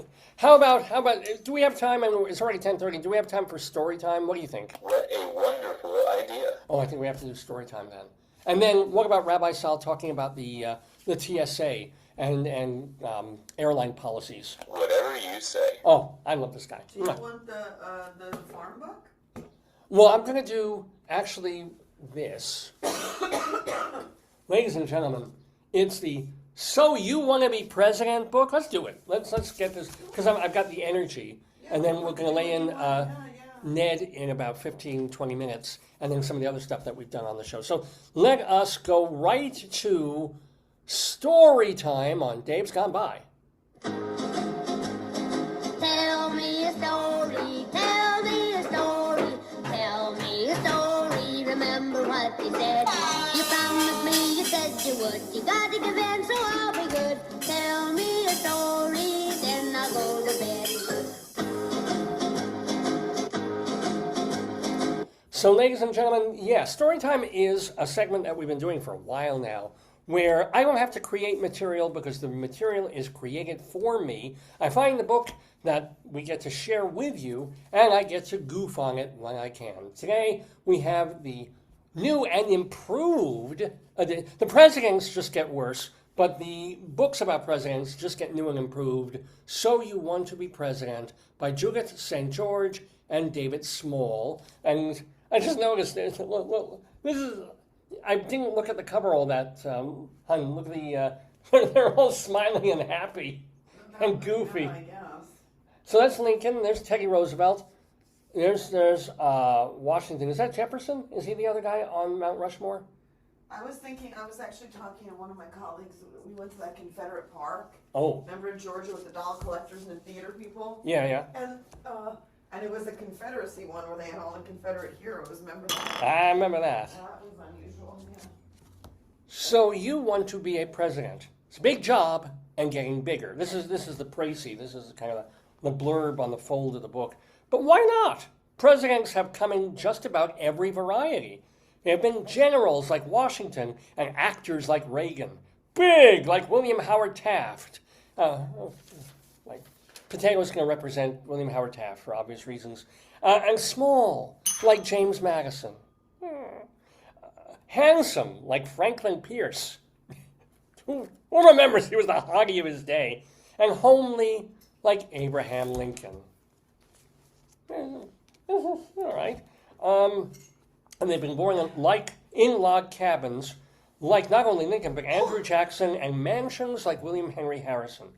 From the embarrassment of skinny-dipping John Quincy Adams, alrighty, to the escapades of Theodore Roosevelt's children, to the heroic recovery of John Kennedy's crew. Judith St. George shares the backroom facts, the spitfire comments, and the comical anecdotes, now you're talking, that have been part and parcel of America's White House. Hilariously illustrated by Caldecott medal-winning artist David Small. In the cherished tradition of political commentary, this rip-roaring celebration of 46 presidents shows us the foibles, the quirks, and most of all, the humanity of those men who have risen to one of the most powerful positions in the world. This is revised and updated. This book itself did win the Caldecott Medal. So let's see how good it is. So You Want to Be President, which, again, I hate these children's books that don't have, like, a copyright date. Oh, here we go. It's by Philomel Books, originally copyrighted in 2000, and then reprinted back in 2021. Here's the most recent edition here. There are good things about being president, and there are bad things about being president. One of the good things is that the president lives in a big White House called the White House. And here we have FDR with, I guess that's Eleanor never looked this hot. That's a good looking shot of Eleanor. Big heads, I don't know why. And he's smoking his little Tipperello as he used to do. Oh, and then we've got another good thing about being president. Another good thing about being president is that the president has a swimming pool, a bowling alley, and a movie theater. And by the way, the president never has to take out the garbage. Really? And they say that because basically the garbage is there in his cabinet. Oh. Wait. The president doesn't have to eat yucky vegetables. I don't think that's true. I think when a president has to visit like foreign dignitaries and remember when I think it was George W. Bush got sick and vomited in Japan. Oh, he did. He turned. I think he got up. Yeah. And he went, and then like vomited, and then I think he went to leave, and he went out like. That was another one. We went out the wrong door, but it was like at the lemonade celebration of the guy. It happens. Everybody gets a little like if I was doing that much air travel, I'd be queasy. But you should have like a professional person who like if you're sick or something, excuses you.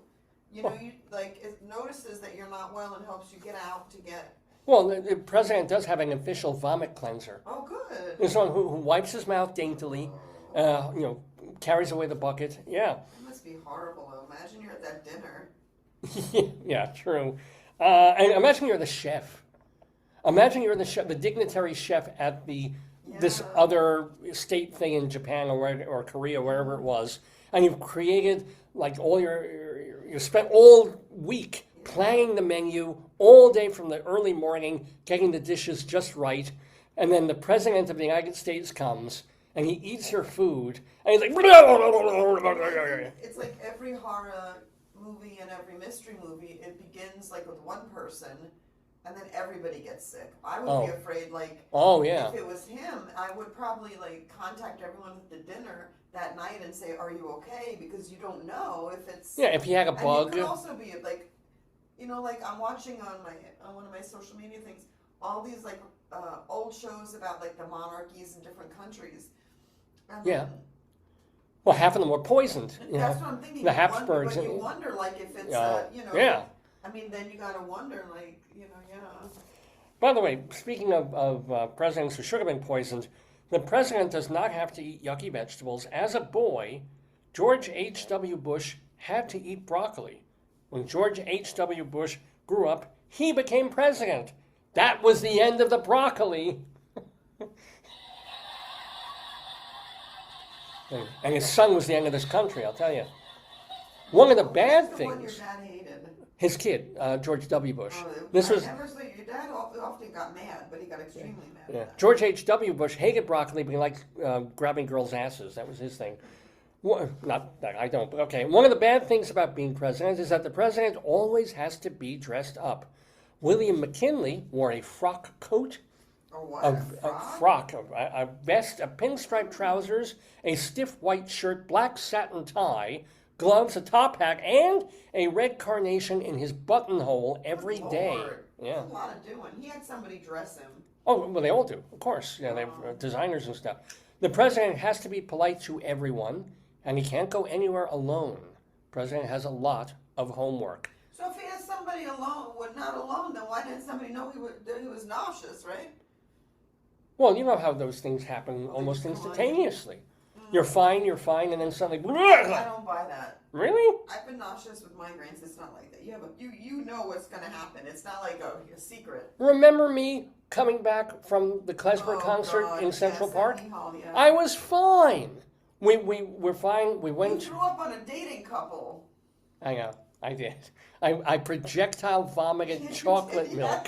Yes. And then she said.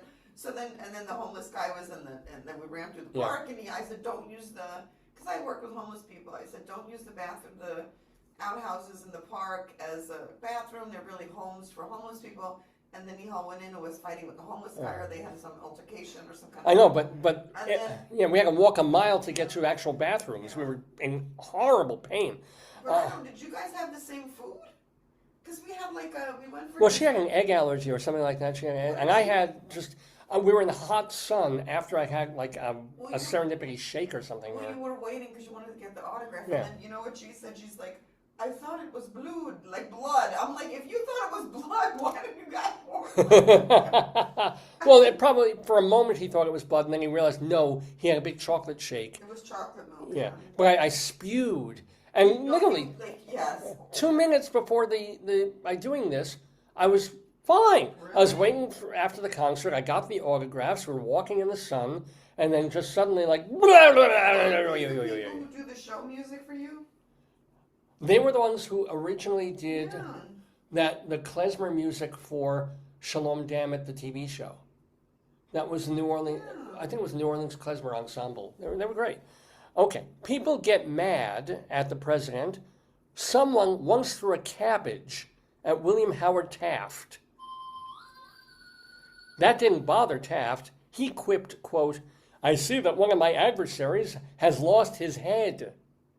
Okay, because it's a head of cabbage. Yeah. Yeah. President Trump shouldn't have said, "Hey, take a shot," you know?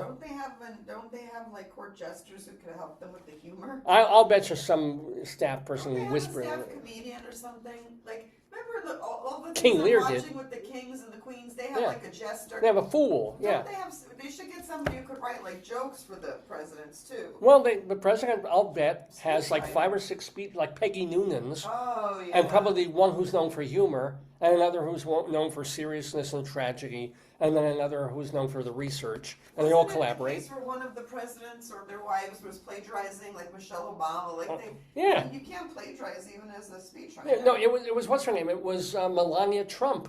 Was plagiarizing the previous president's wife. I like it. Like it was AI. And then I'm sure at one point Bill Clinton wanted to diddle Melania Trump, but that's a whole other thing. Lots of people want to be president. If you want to be president, it might help if your name is James. Take a guess. How many presidents? James Adams, James Madison. Jimmy Carter was a James. Did I make James Madison up wrong? Madison is okay, not Adams, but you've got James Madison, James Monroe, James Polk, James Buchanan, James Garfield, and James, a.k.a. Jimmy Carter. They're up there on the top row. So that's pretty cool. We've had 4 Johns, or as we like to call them, porta potties. There's Adams, Quincy Adams, Tyler, and Kennedy, 3 Georges, 2 Andrews, and 2 Franklins. Franklin Pierce, Franklin Delano Roosevelt. Interesting. No Moishes, at this point. Not yet. No Yitzhaks. Just unfortunate. And we've had a Barack, but we haven't had a Moish. Anywho, you probably weren't born in a log cabin, and that's too bad. Really? People are crazy about log cabin presidents. Really? Guess how many presidents who had lived in log cabins have been elected? 5. 8. Whoa. 8. That's a lot. Is it real or is it just folklore? No, these were, come on, this is 1800s, so early 1800s. I love this. I'm betting he's a Republican. William Harrison was born in a big Virginia mansion, but he won the election with a log cabin and hard cider slogan. Gotta love it. Gotta love it. It's all the PR, right? Propaganda. Now this is fantastic. This is a famous story. I love it. I love the illustration. This is just too great and too true. Here he is. Well, who's being loaded? What the heck? Yes. If you want to be president, size does not matter. Just ask Melania. Presidents have come in all shapes and sizes. Abraham Lincoln was the tallest. He was 6'4", and his stovepipe hat made him look even taller. Madison was the smallest. He was that's interesting. I am smaller than the smallest president. Who's the smallest? Madison was 5'4", but he was skinny. He was 100 pounds. He was a skinamarink. Was he on some kind of like? He was on Ozempic. He had Ozempic. Was it a time when they had no money for food? Oh, I don't know. Like he wasn't Depression era. That's what I'm saying. Like, was there a depression or something that prevented him from eating? That's maybe he had a food. What do they call that? Not an allergy. A food eating disorder. He might have been bulimic or something. Oh, really? Maybe. Is there any kind of intel on that? No. Not in the book here, but it does say William Howard Taft weighed more than 300 pounds. He was so big. Was that what? But he could get in the bathtub. You don't have to be lifted in a bathtub. If you're 300, I know, but he had a special bathtub built for his White House bathroom. Oh, I would love it. 4 men could fit in it. Well, wouldn't you like a nice? They tried. I would love like a jacuzzi tub. Like if I was president, the first thing I would do is get a Toto toilet and a jacuzzi, like a jacuzzi. So the one in the toilet that splashes up in your... jacuzzi like for a hot tub. Yeah, but you said a Indoor, toilet. Indoor, and yeah. an indoor pool. I mean, I can't. They have one. They got pool, bowling alley, and a movie theater. Bowling alley, I'm not so keen on, but yeah. Maybe Taft's problem was that presidents can order any food they want. Andrew Johnson once served his guests turtle soup, oysters, fish, beef, turkey, mutton, chops, all in one meal, chicken, mushrooms, string beans, partridges, duck, puddings, jellies, and a lot of wine, all in one dinner. I would hope that's a buffet. This is why Taft looked like that. He looked like a tuft. You can't blame him. I like the foodies too. I like food too, but Jesus Christ. What does that be? Now, although the Constitution says you have to wait until you're 35, young, old, and in between have become president. Teddy Roosevelt was the youngest was he the youngest at 40? I guess he was. He was the youngest at 42. And he had pillow fights with his children and played football on the White House lawn. You must always remember that the president is about 6, said a friend. Who was the oldest president? I don't know who. Recent. Reagan? Biden. Oh, Biden. Really? He was 77 years old when he won. How old is Trump? The first time he ran, he was 45. So Trump is now. Oh, remember, this book is a few years old. Oh, okay. So, yeah, actually, now maybe Trump was 77 or 78. Yeah. Now, some presidents joked and some did not. Presidents' personalities have all been different. William McKinley was so nice, he stopped a mob from attacking a man who had just shot him. Wow. Yeah, I think McKinley was assassinated. I heard about turn the other cheek, but that's like... No, there wasn't shot there. Yeah. Wow. He didn't get killed, though. Yeah, I think McKinley was assassinated. He was like, don't hurt him! Oh, God. He must have been a Democrat. Benjamin Harrison was so cold. How cold was he? That one senator said talking to Harrison was like talking to a hitching post. Oh, cold meaning... boring. Yeah, I'm feeling it. Sort of, yeah. Boring. Calvin Coolidge. Just like the book about highs. Coolidge was so shy and quiet. A dinner guest once made a bet she could get him to say more than 2 words, and he told her, "You lose." That's cute. Andrew Jackson certainly was not shy. He ran for president. His opponents printed a list of his duels, fights, shootings, and brawls, totaling 15. Pretty cool. And then we got here, like, bam, Andrew Jackson. He was on it. He was the John Cena of presidents, I guess.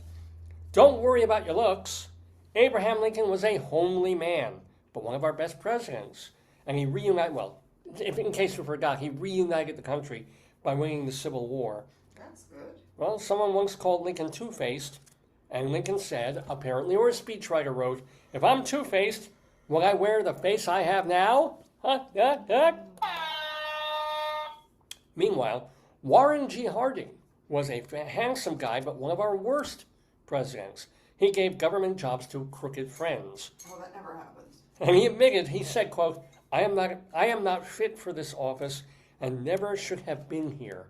Which should be like the grave marker for like half of American presidents in history, including like the last 6. Anywho. Do you have pesky brothers and sisters? Every one of our presidents did. Benjamin Harrison takes the prize. He had 11. Wow. But he did grow up on a 600-acre farm.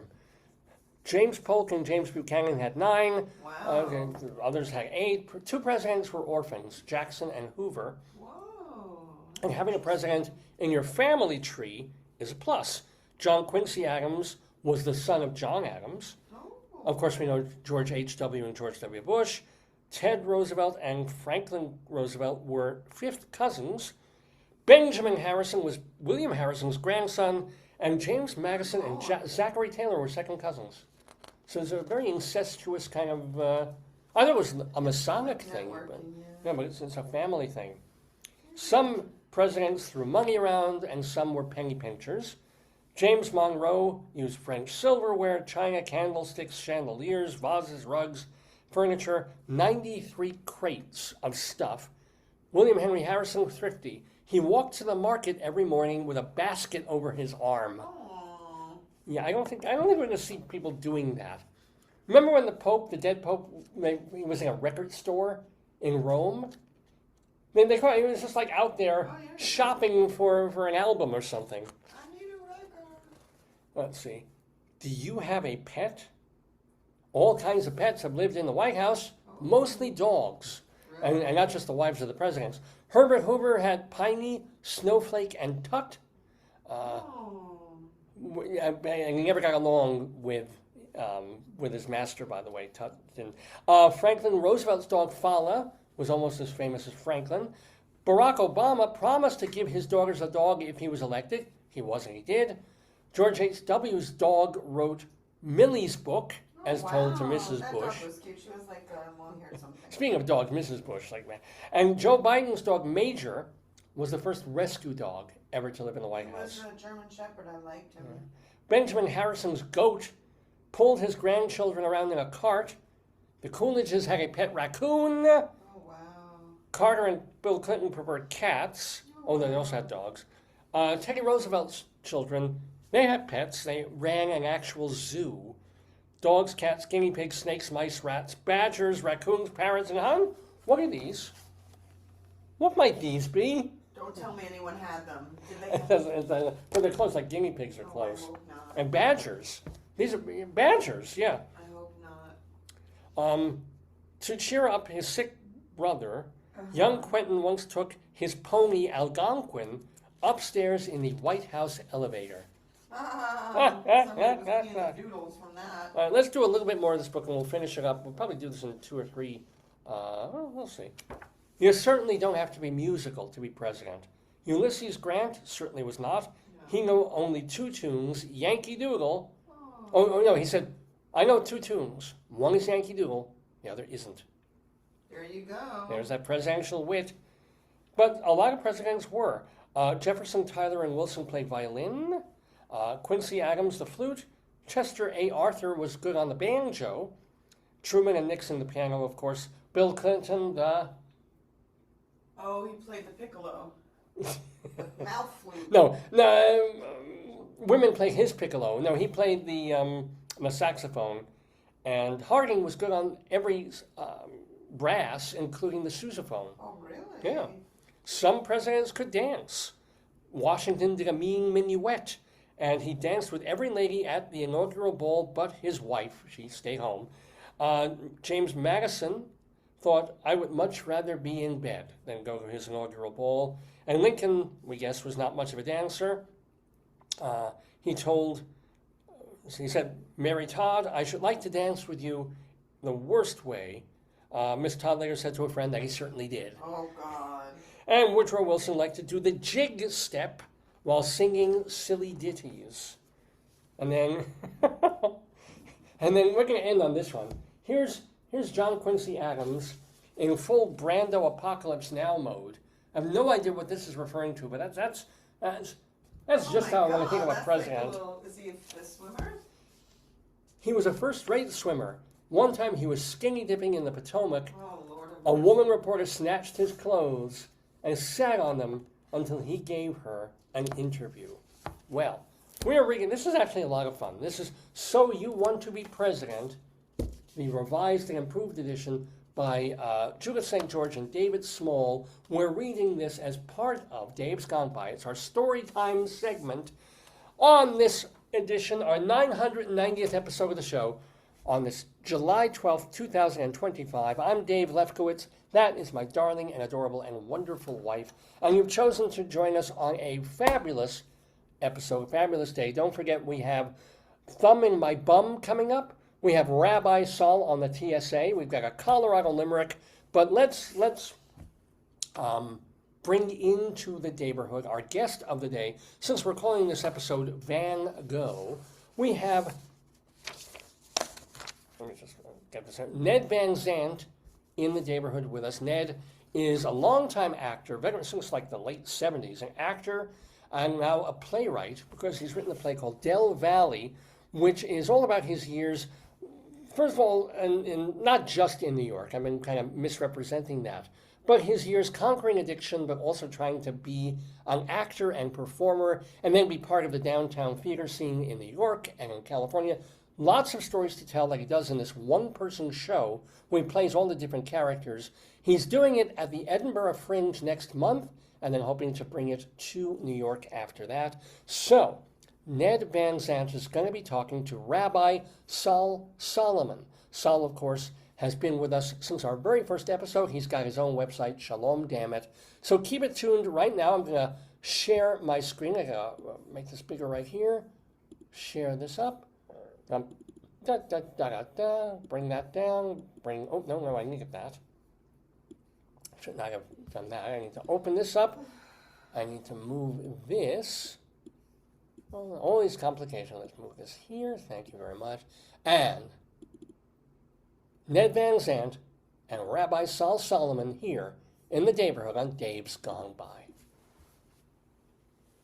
Oh, shalom, my friends. Shalom, my enemies. This is your old pal, Rabbi Sol Solomon, founder and spiritual leader of Temple Sons of Bitches in Great Neck, New York. And you know, of course, that I love the theater. And you know that perhaps being Jewish and conservative and scared of everything, that, sex and drugs and rock and roll I like. But the other things I kind of stay away from. But sometimes people delve into those, both in real life and also in their art.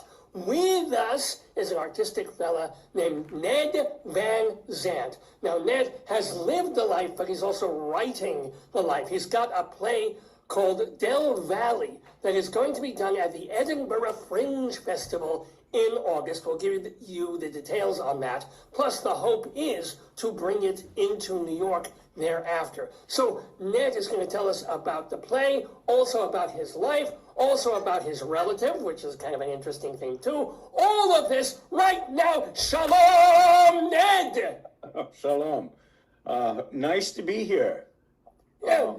Thank you, Rabbi Sol Solomon. You're most welcome, and you're looking great and good, considering the fact that you almost at one point, you weren't living on the streets, but considering that you were in somewhat transient conditions and living quite literally at the Chelsea Hotel, when it wasn't like $600 a night for tourists, but it was the Chelsea Hotel. $900 a night now. It's insane, yes. So you were there when? I was there, I moved in the last week of August in 1978, and I lived there.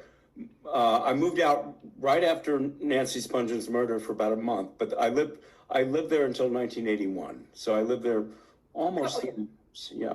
So what possessed you to go and live there as opposed to another, I wouldn't say flop house, but another cheap hotel, or getting a cheap-ass apartment, or going to Brooklyn or something? Well, absolutely. Well, I moved to New York when I was 18 and went to NYU and wanted to be an actor. And right away I had some success, and I got a job in Los Angeles playing a teenage alcoholic on The Young and the Restless. And so I started getting some work, and the summer of 1978, my agent wanted me to go to San Francisco, and as I say in the play, to work on my chops and do Commedia dell'arte with Harry Hamlin at the Renaissance Fair. All right, it's a gig. Yeah, it's a gig, and Harry Hamlin was just coming up. He was at American Conservatory Theater, and he was, the featured actor in most of their plays. Anyway, I did that gig that summer, and while I was up there, I met a bunch of interesting characters, including Alejandro Escovedo, the musician, yes, who still remains one of my good friends. Anyway, a group of young kids, we were all in our early 20s. We all decided that we were going to move to the Chelsea Hotel, and because that seemed to be the zeitgeist, and that's where it was happening. Now, there were sex and drugs happening, and that was part of the scene. And so it was kind of, I don't know if Alejandro was the leader, but there were about 6 or 8 of us from San Francisco that moved to New York, and we moved to the Chelsea. I knew about the Chelsea. I had been there before. I'd lived in New York. You heard the Leonard Cohen song? Yeah. You were hoping to find your own Janis Joplin. Patti Smith and Janis Joplin and the Stones had been there, but I wasn't expecting what I found. It was really, as I like to say, it was like Disneyland for sex, drugs, and rock and roll.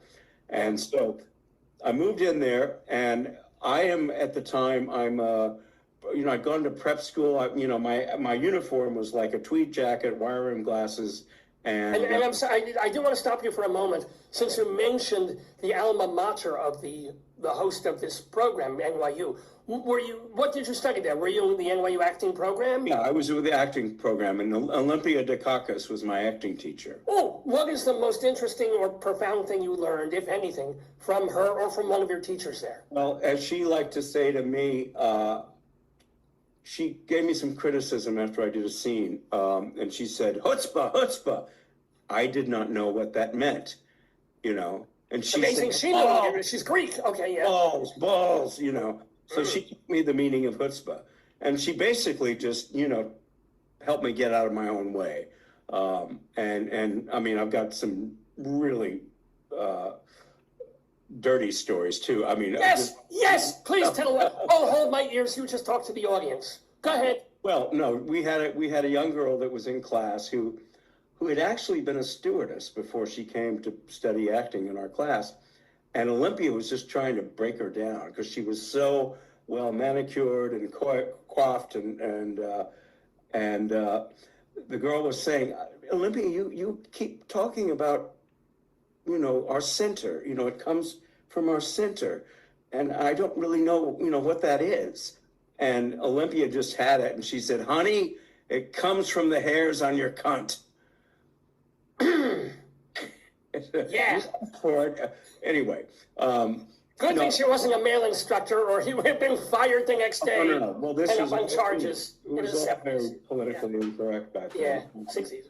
But so you're at the Chelsea Hotel, and you're discovering that basically "hairs on the cunt" is the motto of the entire hotel. Well, absolutely, and I consider myself pretty wild, I mean, I had lived in Los Angeles. My roommate was dating Shaka Khan, and so I'd been around quite a scene, but nothing was preparing me for the Chelsea. Be specific. Like I assume just people like shooting up in the hallway, but that was New York in the 70s, any street. Yeah, that was a friend of mine in the East Village used to say speed freaks shooting at each other with guns outside open windows on East First Street. I mean, it was wild. Wasn't quite that way at the Chelsea, but yes, people shooting up in front of open windows. I had not gone there yet. That came, but it was exciting. It was dangerous. Met David Bowie in the hotel. Any stories, or just hi? Hello, I'm David Bowie. Hi. Yeah. He had dated a woman that lived there. She was a designer. And I think their relationship was over, but they were friends. And so she stopped by. He stopped by her apartment, and word went through the hotel, "Bowie's here." And so I went to the door, knocked on the door, and went in and met him. And so that was exciting. Keith Richards, Iggy Pop, Richard Gere, Charles James, the fashion designer, Steve Baders from the Dead Boys. He and I were friends. In fact, that whole group of us that I was hanging out with, two of the people that had come from San Francisco with Alejandro and I were these characters named David and Raymond. And David was president and Raymond was vice president of the Iggy Pop fan club.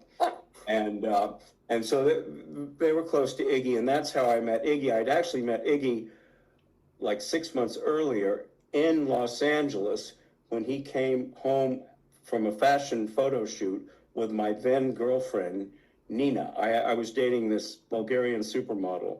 And haven't we all? Haven't we? Well, the president has, but okay, yeah. So she dumped you for Iggy, okay. And so I had met Iggy, and so anyway, just everything. Wait. Didn't you say to Iggy, I was dating her? Did you have any grudge? Not at all, because I was trying to extricate myself from the relationship. And so I actually I acquiesced and said, please, have fun. You moved up to a Romanian supermodel, building ultimately to a Spanish supermodel. Yeah. But anyway, so it was wild. Meanwhile, I'm an actor, so I'm supposed to be acting, and so I had some auditions, and I pretended that, but the party kind of took over, and the party scene, and culminating with the night of Nancy Spongeon's murder in room 100. And it wasn't her. She murdered him. She died later. No. He died later. She was found dead on the bathroom floor on the morning of October 12th. He woke up and didn't know what had happened, but was arrested for the murder. And a group of us think that he was not the murderer. And so I delve into that in my play. And so your play is really autobiographical. It's basically your story. It's my story, and it ends because it's not just the Chelsea is the selling point, because that's, in fact, when all that was happening, I was thinking, I should write about this someday. And I did, and I wrote about it in the mid-90s. There was a wonderful writer from Louisiana who was in LA named Sarah Thayer. And she was on the show Strangers with Candy with Amy Sedaris, and she was part of a group. Anyway, she had a zine. Remember zines? And she had a zine, and she asked me to write something. And so I wrote this, basically one-page short story called 1978. And it was about that night. And some people read it and said, you really should write about this. I've got to say, the reason I really didn't pursue it was because the person that I think might have been the murderer was still alive. And I was fearful of this person. They have since died. Hooray, yeah. And so what happened was about 10 years ago, I moved back to New York from Los Angeles. The thrust of my play, I must say, is about when I got arrested and put in jail in Austin, Texas, in 2006, and spent about 5 months in jail. And that's really the thrust of the play, because I got to jail, and when I got there, I was recognized by the head of the Texas Aryan Brotherhood in cell block B. Wait, this is getting so... How do we get from the Chelsea Hotel with the most left-wing fucked up people ever, and now you have the most right-wing fucked up people ever? Right. Why would the head of the Aryan Brotherhood recognize you?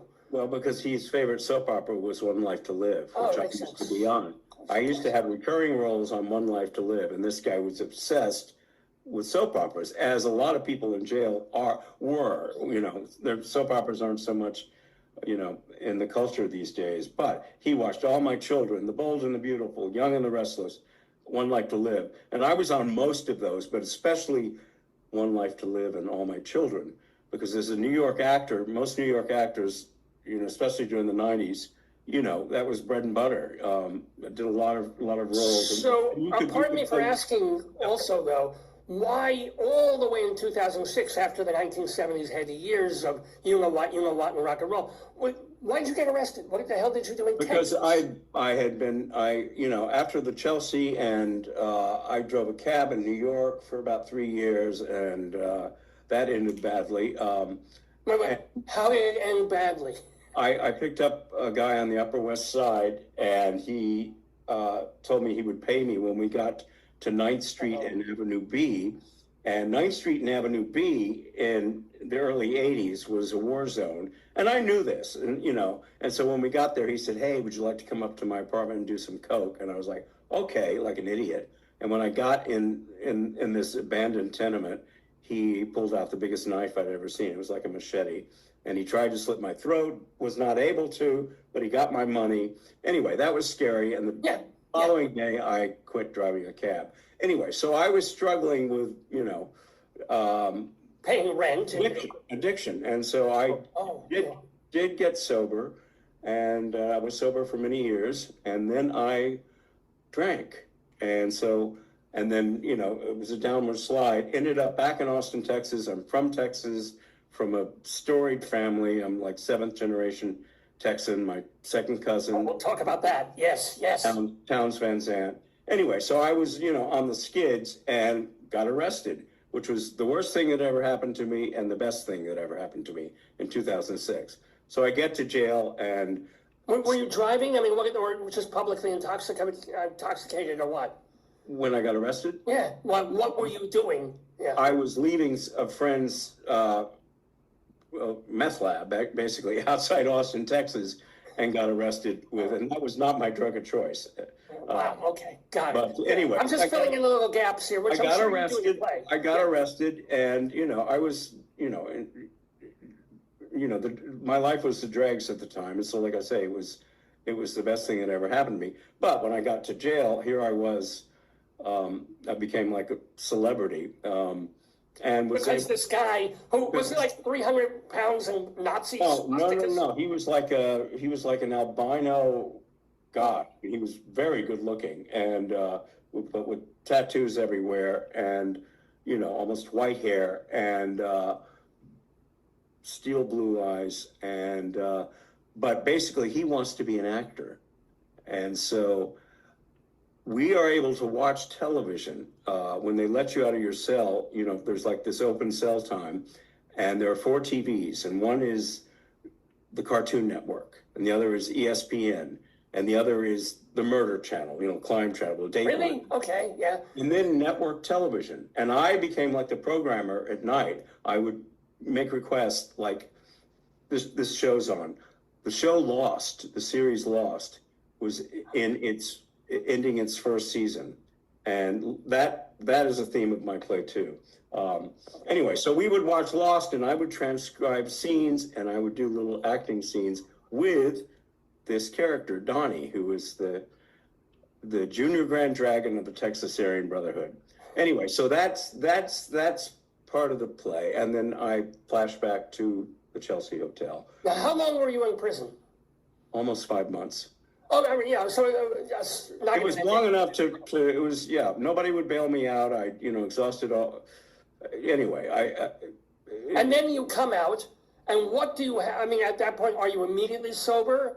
No, I go to treatment. I go to a treatment. I somehow managed to get to Hawaii, which is the theme of my play, and so I went to a treatment center in Hawaii, and then moved into a sober house, and did the deal. 12-step groups, that kind of thing, and did the right things, which I hadn't done the first time I got sober, and for me anyway.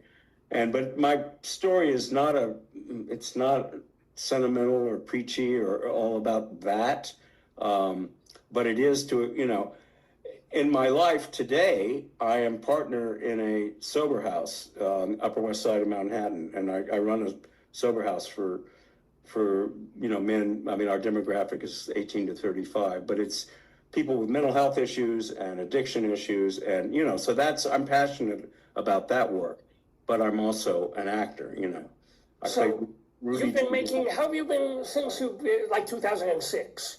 Yeah. Have you been able to sustain yourself as an actor, or do you do other gigs, or what? I some years, yes. I've had some good years and some lean years. And, the business right now is pretty terrible across the board in terms of television. Even it's 5 years after COVID. Why is it still bad? The strike did not help. I mean, didn't help from my perspective. I'll probably get in trouble for saying that. But, one of the reasons I moved back to New York is because there's more episodic television for character actors. And so, because after I got out of treatment and I lived in Hawaii for a couple of years, I was a big fish in a small pond. I was getting great parts. They were doing a lot of filming in Hawaii. I mean, that's an example of the industry right now. Used to be there were 5, on average, 4 or 5 series filming in Hawaii, because you've got the military there, you've got tourism. I mean, there's a reason, the networks put money into shows in Hawaii, and we'll set them there. There's nothing filming there now. I mean, it's terrible. They've lost their tax breaks, but at the time when I got sober in 2007, I started getting work there, and I thought, why move back to LA? And why leave paradise for mini paradise? Yeah, exactly. And so I did that, but I was ambitious, and so after 3 years in Hawaii, I moved back to LA. Struggled there. I got there, and it was like they said, Ned, who? I didn't have an agent. I didn't.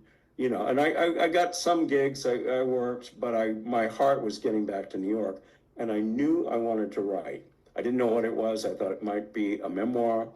And I actually started writing Del Valle as a play. There is a group in New York called Naked Angels, which is a cold reading series, which is every Tuesday night in September till May. They're off for the summer.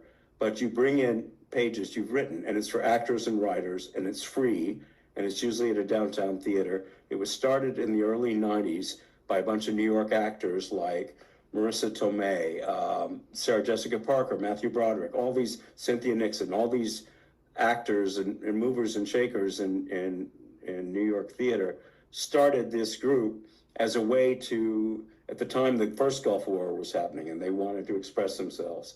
And I'd known about the group, and so when I moved back to New York in 2012, I started going there, and I brought in some pages for what was going to be my play. And I wrote like 5 characters, and I was looking for actors, and that particular night there weren't the actors to choose from. So I read all the roles, and then I thought, well, this will be easy. I won't need this, and I can get this going. Well, anyway, it took me about 2 years to finish the play and get it where I wanted. And then I did workshops at the Atlantic Theater. I workshops in London, in LA. And so I'm going to stop you there because this is a thing that the host of the show, Dave, thinks about all the time. It's like, oh, you got a workshop at the Atlantic. You got to work. Is it like you resent or does it frustrate you that so much of this is workshop hell? Oh, they're going to read my play, and if it comes out pretty well, they'll give me a thing in 8 months. They'll say, you finish it, it's good, we'll produce it. And it doesn't fucking happen. I mean, how do you just go from reading to workshop to this to like, oh, we're going to open the door a crack, you're going to let your foot in, and then we're going to close the door? It ain't easy. I got to tell you, in January of 2020, it looked like I had a production off Broadway. We did a reading at the Cherry Lane. It was all moving that way, and then COVID. Well, that was even a special circumstance, but just in regular terms. Everything is like, come, we have workshops, we've got readings, we got that, and then it's just, that's all it is. Well, it's why I used to drink. It's that frustration, These days, hopefully I have tools to deal with the disappointment and, the resentments. But you just keep doing it. I just keep going. I haven't given up. And here's what happened was in 2015, which was a good year for me, I got a recurring role on The Blacklist, the TV show with James Spader on NBC. And I was a character named Leonard Call. And still, if I'm ever recognized, which is not that much, but people say, oh, I saw you on that show. And it was at its peak, seasons 2 and 3. And I met Amir Aronson, who was a series regular on The Blacklist. He played a character named Aram, and wonderful. And I had actually seen him off Broadway at the Labyrinth Theater. I can't remember the name of the play, but another friend of mine who's a comedian named Bill Dawes. He and Bill Dawes, I'd gone to see Bill and met Amir. Well, I end up on The Blacklist, and we're hanging out, and I start telling, and I just finished writing Del Valle, and I started telling him about it. And he said, I want to direct this. I did it. I read it for him in my apartment, and so that's where our relationship began. And about 2 years, he starred in The Kite Runner on Broadway, and he was magnificent, and I went to see it, and he said, what's happening with Del Valle? Well, this is coming out of COVID and everything else, and I said, nothing. And he said, why don't we go do a workshop up in Saratoga Springs for a company called the Orchard Project. And 2 years ago, we did that. And so it's been... And this, even though it's 2 years later, this is still sort of an Orchard Project thing that you're doing at the Edinburgh Fringe in August. Yeah, because a year after, well, actually 6 months after that first Orchard Project workshop, we did an industry reading, Midtown, at a little theater on 45th Street, and invited some industry people. And that's where the producer, Craig Balsam, came on board. And Craig's amazing. He's, he just won a Tony for Sunset Boulevard, The Revival, and the show Dead Outlaw, which just closed. Yeah. And in fact, a musician from Dead Outlaw is part of Del Valle now, who is doing music for it, and that's amazing. So it takes a long time, and so Edinburgh's the next. And the next step. By the way, you talked about Broadway. That Amir, your director, was on Broadway. You were on Broadway in one particular show. I do want to hear if you have any stories about this, because you were in a revival of the Eugene O'Neill play. It was Iceman Cometh, which starred Kevin Spacey as well as Paul Giamatti and Tony Danza was in there. Quite a few people were in there. Tell me some stories. Well, it was amazing. I was hired. I never understudied before, and I covered 3 roles. I had a part it's a 4-hour long play, and I played the cop who at the end of the play comes and arrests Kevin Spacey's character because he's murdered his wife. And so I did you gave it. Now anybody who wants to see the Iceman Cometh, you just spoiled it. You wait 3.5 hours to, he did it. Oh, yeah. God damn it. All right, but anyway, so I played that character, but I also was understudying Paul Giamatti and a wonderful actor named Steven Singer and the other cop that I was with. And so I actually never went on for anything. Paul, I was hoping Paul didn't want him to get sick, but I wanted him to give me some performances, but he did not. But it was the most amazing theatrical experience ever. Howard Davies, brilliant British director, directed it. It was a production that had originated in London at the Almeida and had transferred to the West End and then came to New York with 6 of the British actors, and then they recast the rest in New York. And Kevin Spacey, I've got stories about him, but he was amazing. He was generous. He was one of the producers. I'm saying you can't just say, I've got stories about him. Tell me one. It can be good or bad. It doesn't have to be that he was punching a Well, here's the story. So when we were, because it was such an expensive production, 4 hours long, so you're paying, the crew overtime, and everybody was making scale, which was for me, I think it was $1,600 a week or something. For me, that was a lot of money. For Tony Danza, maybe not so much. But we opened, and we were a huge hit. And the run was sold out. And Kevin Spacey tripled our salaries. And from his own paycheck, or from his? Yeah, well, he was one of the producers, and so from his own nut, I guess, his profits. He tripled our salaries. He would give us gifts. He was terrific. And as an actor, I just marveled at him. I used to go in and go to rehearsals on days I wasn't called, just to watch him and Howard Davies work, and it was magnificent. But I will tell you a story. So Kevin Spacey was good friends with Bill Clinton, who was president at the time, and who had just been impeached. And so we were going to have a benefit for the DNC or something, and this was in June of 1999, and just been impeached, and Hillary had just decided to run for the Senate in New York, and so the Secret Service were everywhere. I think they even came to my Greenwich Village apartment, just to scope everything out when President visits a Broadway house. Anyway, what happened was on the night that Clinton came, I don't think the White House had read the play, because it's about a man that murders his wife because she finds out he's being unfaithful. And so, this is just my supposition, because Hillary did not show. I guess she had a political thing or something, so she didn't show. But what happened was I had the sidekick, the other actor who played the other cop. We were a tag team. We'd come in and we handcuff Spacey's character with antique handcuffs, and then I have a speech or something, and I take him away. Well, the other young actor who was with me, he had this habit. It used to drive me crazy.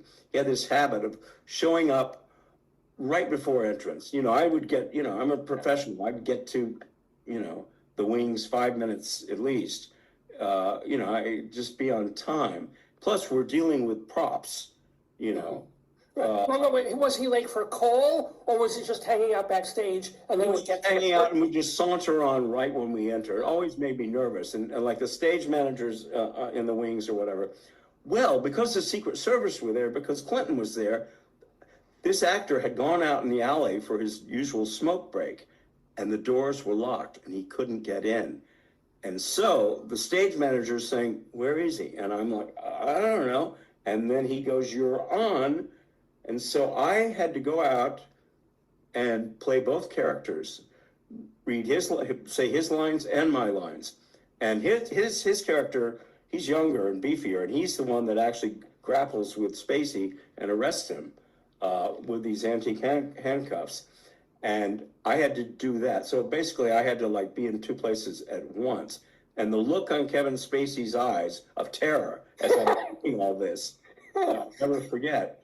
And but I managed to, and everybody's just anyway, I did. Do you think the audience had any other than O'Neill fanatics who knew the play? I don't think they did. I don't think they did. And at the curtain call, Spacey, to his credit, took his bow, and then he pointed to me, and I took a bow. So they understand. I'm pointing to you again for a second bow. Yeah. Or actually, I guess, did the actor ever come out from the locked play? I mean, no, he was devastated. Of course. I mean, it's terrible. Cool story. But speaking of theater stories with Ned Van Zandt, do you have memories?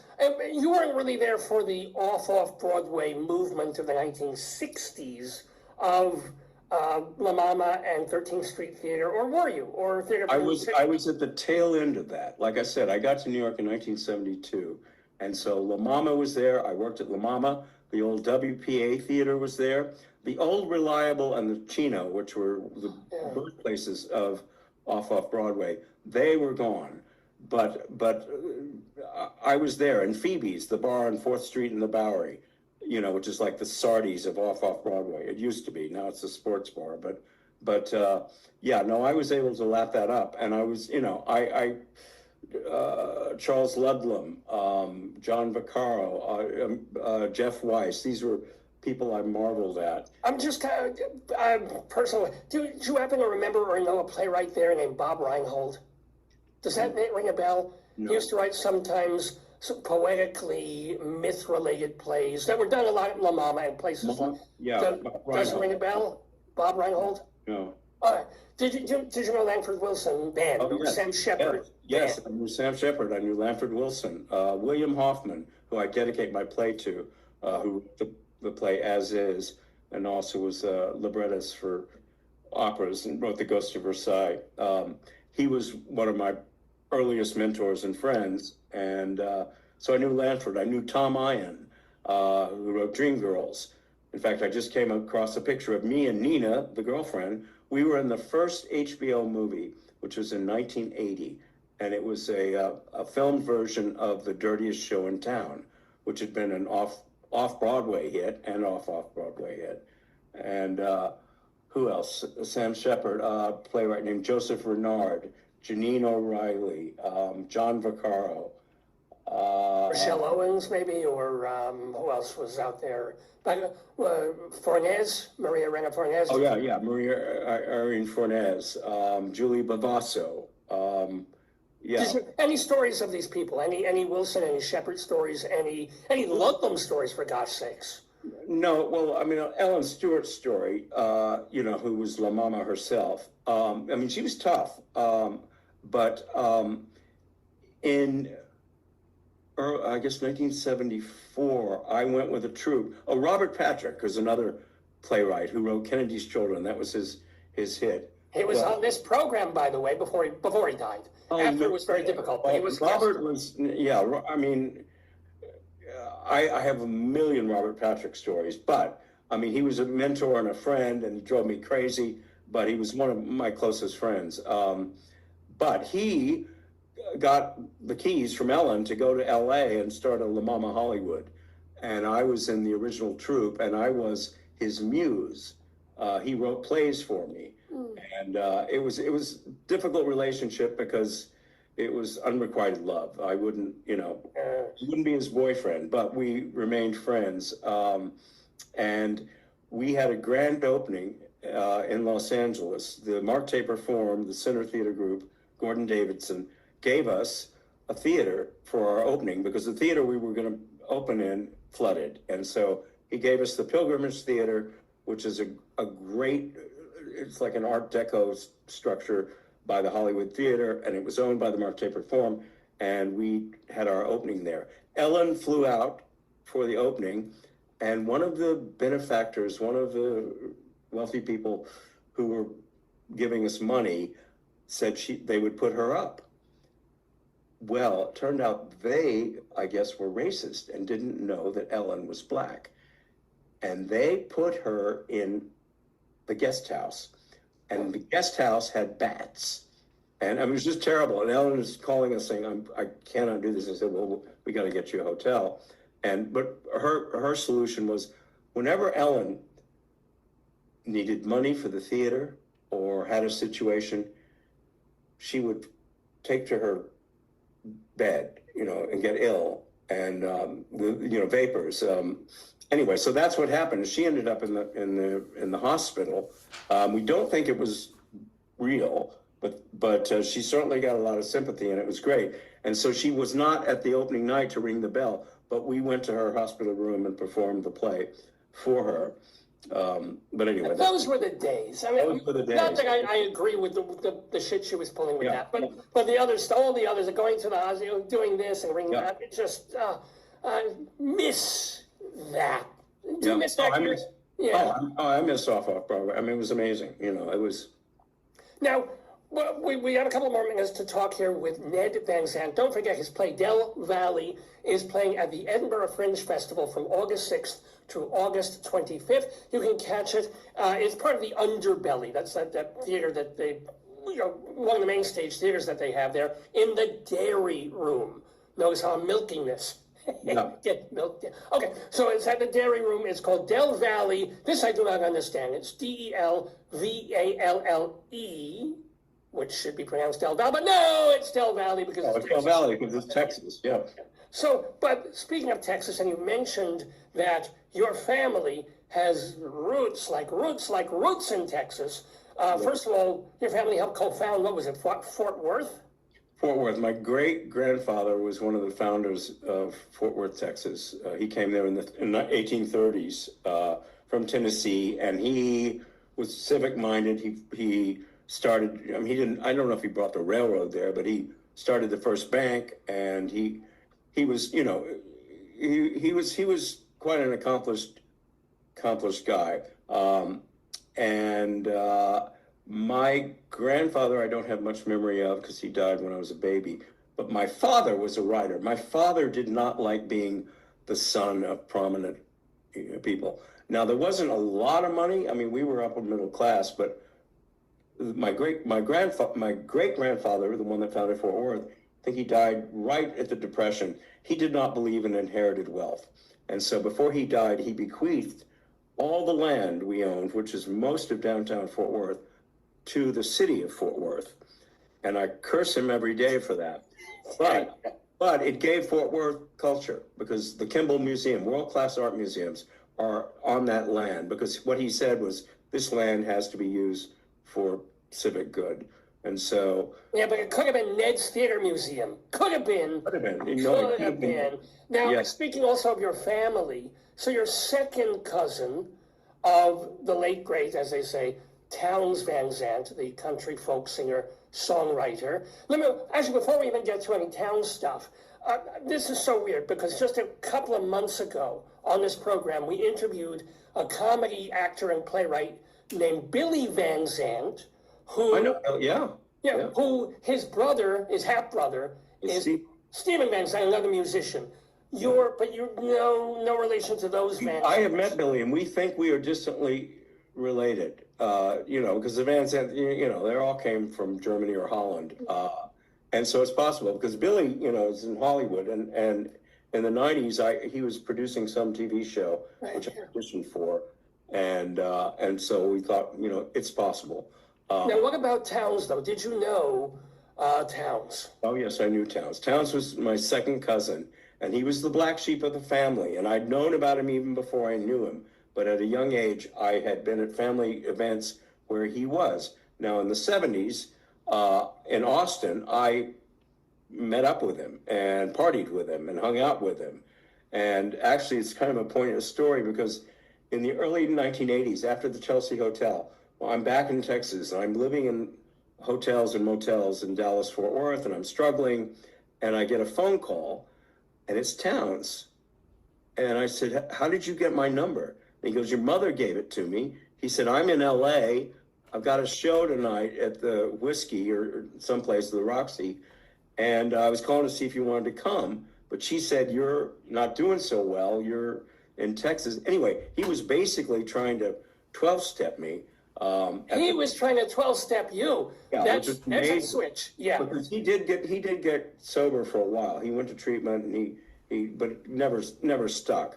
But anyway, it was kind of like it was very odd. But I enjoyed Towns. I hung out with him. My nephew is like best friends with Towns' son.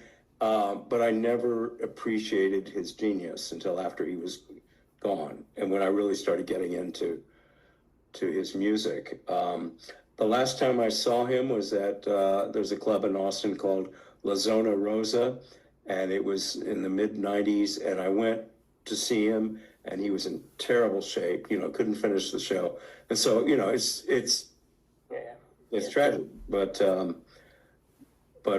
serve as an object lesson for you every time you start thinking about, hey, maybe I'll have one, I'll do what's a marijuana cigarette, and then you see what happens very, very quickly, as they say. But we're not going to let this happen to you because we need you on the stage. My last question for Ned Van Zandt is: you've been working on Del Valley for more than a decade at this point, really. And the latest version was like 2015 and 18. What else, literarily as opposed to acting, might be in the fire? Are you writing any other plays? Are you doing any other performances? Not yet. I have. Do you remember the actress Doris Roberts? She was the mom when Everybody Loves Raymond. Well, she was like my surrogate mother, and that's a whole story. And so I have started writing a bit about. She passed away in 2016, and I have some great. So I have some ideas. I'm thinking of. Well, tell us a Doris Roberts story. Come on. Oh my God. Okay.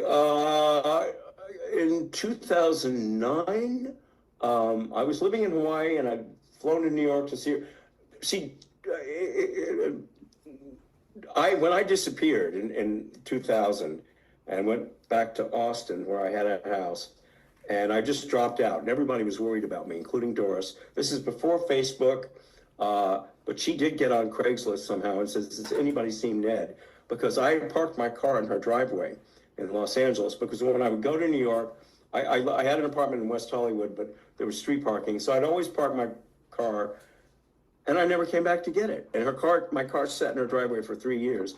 And anyway, we finally reconnected in 2008 when our mutual acting teacher, Milton Casellas, passed away. And I went to his memorial at the Directors Guild, and I hadn't contacted her, and I went up to her, and she turned white. She thought I was a ghost, and she said, she was thrilled to see me, but pissed off.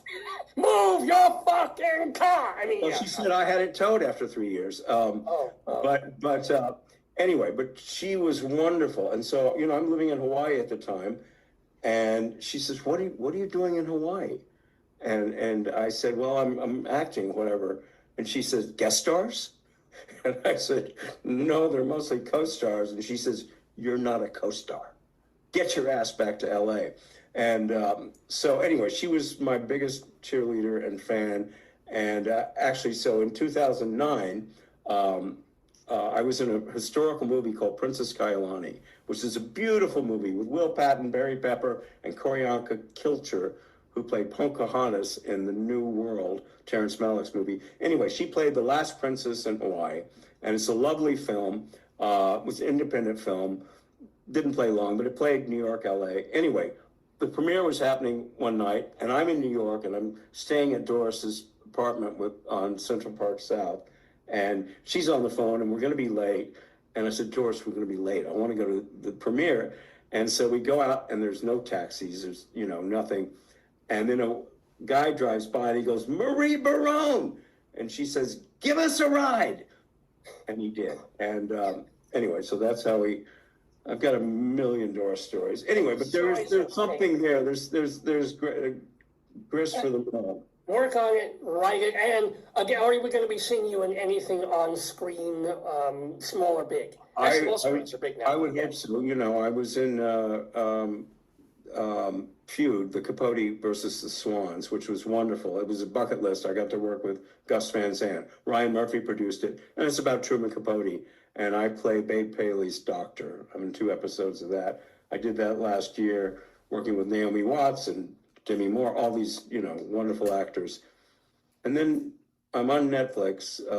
I play Rudy Giuliani in Painkiller, which is the miniseries about OxyContin. Yes. Oh my God. I've got to look for you. I mean, we saw you, and now I want to look for you. Oh my gosh. In the last episode, but anyway, there's a whole story about that. But so I'm auditioning. I'm doing that. But my day job and my passion is I run this sober house, and it's Transcend NYC. Transcend.nyc. Transcend.nyc. Yeah. For if you're looking to get off something, or if you're having issues, or you're struggling, contact transcendnyc.com, right? NYC, no com. No. So transcend.nyc. Yeah. And of course, if you want to find out more about Ned himself, go to nedvanzandt.com. That's with a Z, not like Gus Van Zandt, the director, but like Towns Van Zandt and the other Van Zandt. I can't even keep nedvanzandt.com, and go see Del Valley at the Edinburgh Fringe in the Underbelly in the Derry. Just ask around. It's at the Fringe. People are handing out flyers. There's some wonderful people that are going to be at the Underbelly too. Laura Benanti. You know Laura Benanti? Yeah. She's got a one-woman show she's doing, and it's at the Underbelly. And then there's this play called Three Chickens. I don't know the full title, but anyway, some friends of mine are in it. Audrey Rappaport. So are you going to be there for the full 3 weeks, getting the whole experience? The whole experience, yeah. Well, have a wonderful, wonderful time, do a wonderful, wonderful show, and then bring it back, of course, to a real country like America. Bring it to New York, and we'll see you on the stages. Ned Van Zandt, thank you so much for joining us in the Daverhood. Thank you, Rabbi Sol Solomon. Shalom to you. Shalom. So, Ned Van Zandt there with, of course, the great, the one, the only Rabbi Sol, here on Dave's Gone By, where it's 11:45 in the afternoon, Eastern Time. We're doing our 990th episode of the program that we're calling Van Gogh for Ned Van Zandt. And we still have stuff, I have this in my pocket, we still have more stuff to do. As a matter of fact, we have our Colorado Limerick of the Dam coming up. We've got more of the rabbi. He's got a Rabbinical Reflection, like a mini sermon, all about the Transportation Authority, the TSA, and their decision last week regarding airport security. You've got to hear it. That'll be in just a couple of minutes from Rabbi Sol. And what else? And our friends of the Daverhood, too. But as promised, here's a brand new song, and I certainly hope that that I won't encounter any problems playing this on Facebook, that they won't stop it because of copyrighted background music or something. You know what? I'm going to save that for the end, just in case, because I don't want Facebook suddenly stopping the feed or muting the show or whatever. So coming up at the very tail end of the show, speaking of tails, is our brand new song, Thumb in My Bum. So instead of that, let's go directly to our Colorado. Let's go back to Rabbi Sol, actually. Let's bring the Rebbe back into the fold, if you will, and we will. Let's pop him open there. And he has his Rabbinical Reflection. It's a short sermon all about the world from a Jewish perspective and from an American perspective, especially this week, and an American Airlines perspective, if you will. Here's Rabbi Sol.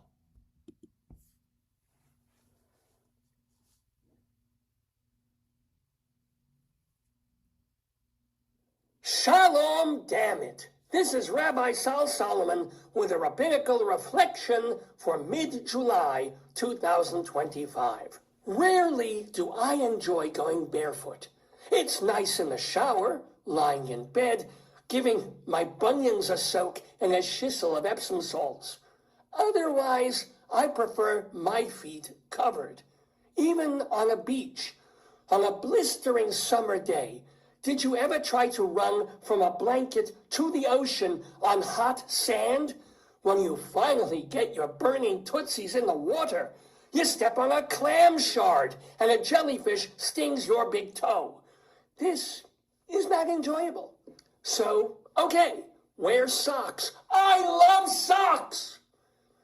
Around the house, creeping on the porch to grab a newspaper, visiting friends without getting shoe schmutz on the carpet. Socks enable you to go shoeless, yet still perambulate safely, liberated from the tyranny of heavy footwear. You're home, unlace those floor chimes and relax. Taking off your shoes means freedom. Except for the last 19 years at airports, when Uncle Sam ordered you to ditch your shoes at the worst possible time. You've been waiting in a massive line while carrying half a ton of luggage and trying to inch forward.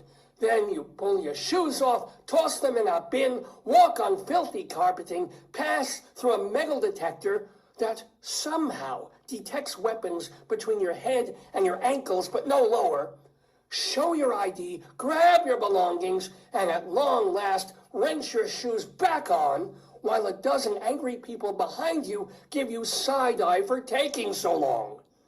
At the time, the government's reasoning seemed reasonable. Fear of Arab terrorism.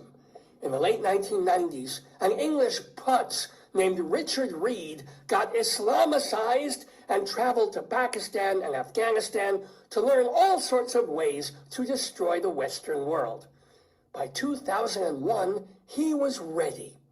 3 months after 9/11, Dickie Reed boarded American Airlines Flight 63 and, rather than watch the in-flight movie or grapple with one of those neck pillow things, he tried to blow the plane up. An attendant noticed him lighting a match and warned him it was a non-smoking flight. I guess she didn't think to warn him it was also a non-mass murder flight. Passengers saw Reed light another match and discovered he had a fuse connected to his shoe. They wrestled him to the floor and prevented him from detonating the explosives he'd stuffed into his Aspen work boots. Hilariously, the main reason Reed didn't go kaboom was his nervous foot sweat dampening the fuse. It reminds me of the time at our temple's Purim spiel when, as a gag, one of my parishioners lit his fart. Except it was more than a fart, and he had to pay $3,000 to clean the Torah and Mrs. Feinberg's blouse. But the point is, Richard Reed, an incompetent moron, was just one of a gazillion airline passengers since the Wright brothers achieved liftoff. Leave it to the American government under George W. Bush to take this anomalous episode and make it another reason why we can't have nice things. The Transportation Security Administration, citing aviation safety, ordered all flyers henceforth to remove their shoes before boarding an aircraft. This was such an urgent matter after the December 2001 shoe bomb attempt that the TSA rule took effect immediately in August 2006. You can't make this shit up. Actually, they did make this shit up because obviously the shoe mandate had nothing to do with safety and everything to do with the government testing just how much control they could exert over the American sheeple. Turns out, quite a lot. And it came in handy when they forced small stores to close during COVID, and now when they're sending ICE to randomly check if brown people are American citizens. The ballsiest hypocrisy of all is that for years, you could pay for a TSA pre-check. $80 meant skip the line and keep your computer zipped, your belt buckled, and your shoes tied.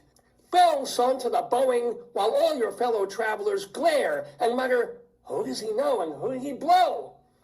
Truth is, money talks. Always. Either that, or Homeland Security somehow believed that jihadists would spend months planning a hijacking, but then balk at spending an extra $80. Jews would haggle, but Arabs have so much oil money, they use $80 bills to clean their $10 bills. The shoe rule was one big sham and scam, security theater creating the illusion of protection, like putting an unopened condom on your nightstand before having sex. It looks reassuring, but if it's not on your hoo-ha, it ain't doing doodah. Anywho, this is all by way of sharing some actual good news for once. 19 years after instituting the sandal scandal, the TSA is finally discontinuing its shoes-off nonsense.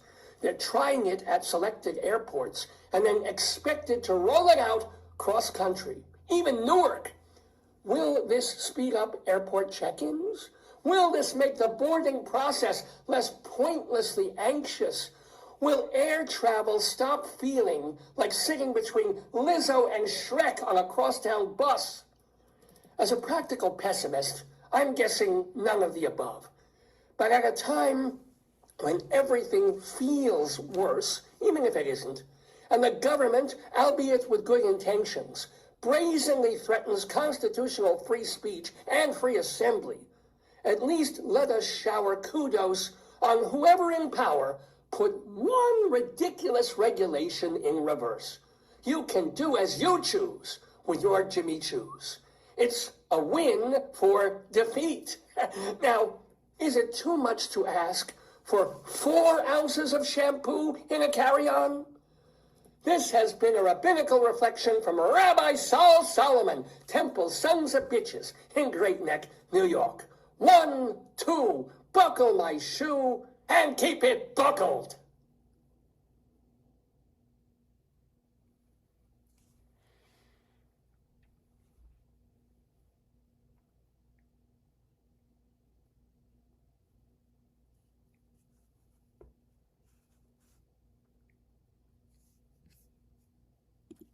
Yeah, people do ask about my relationship with Rabbi Sol Solomon.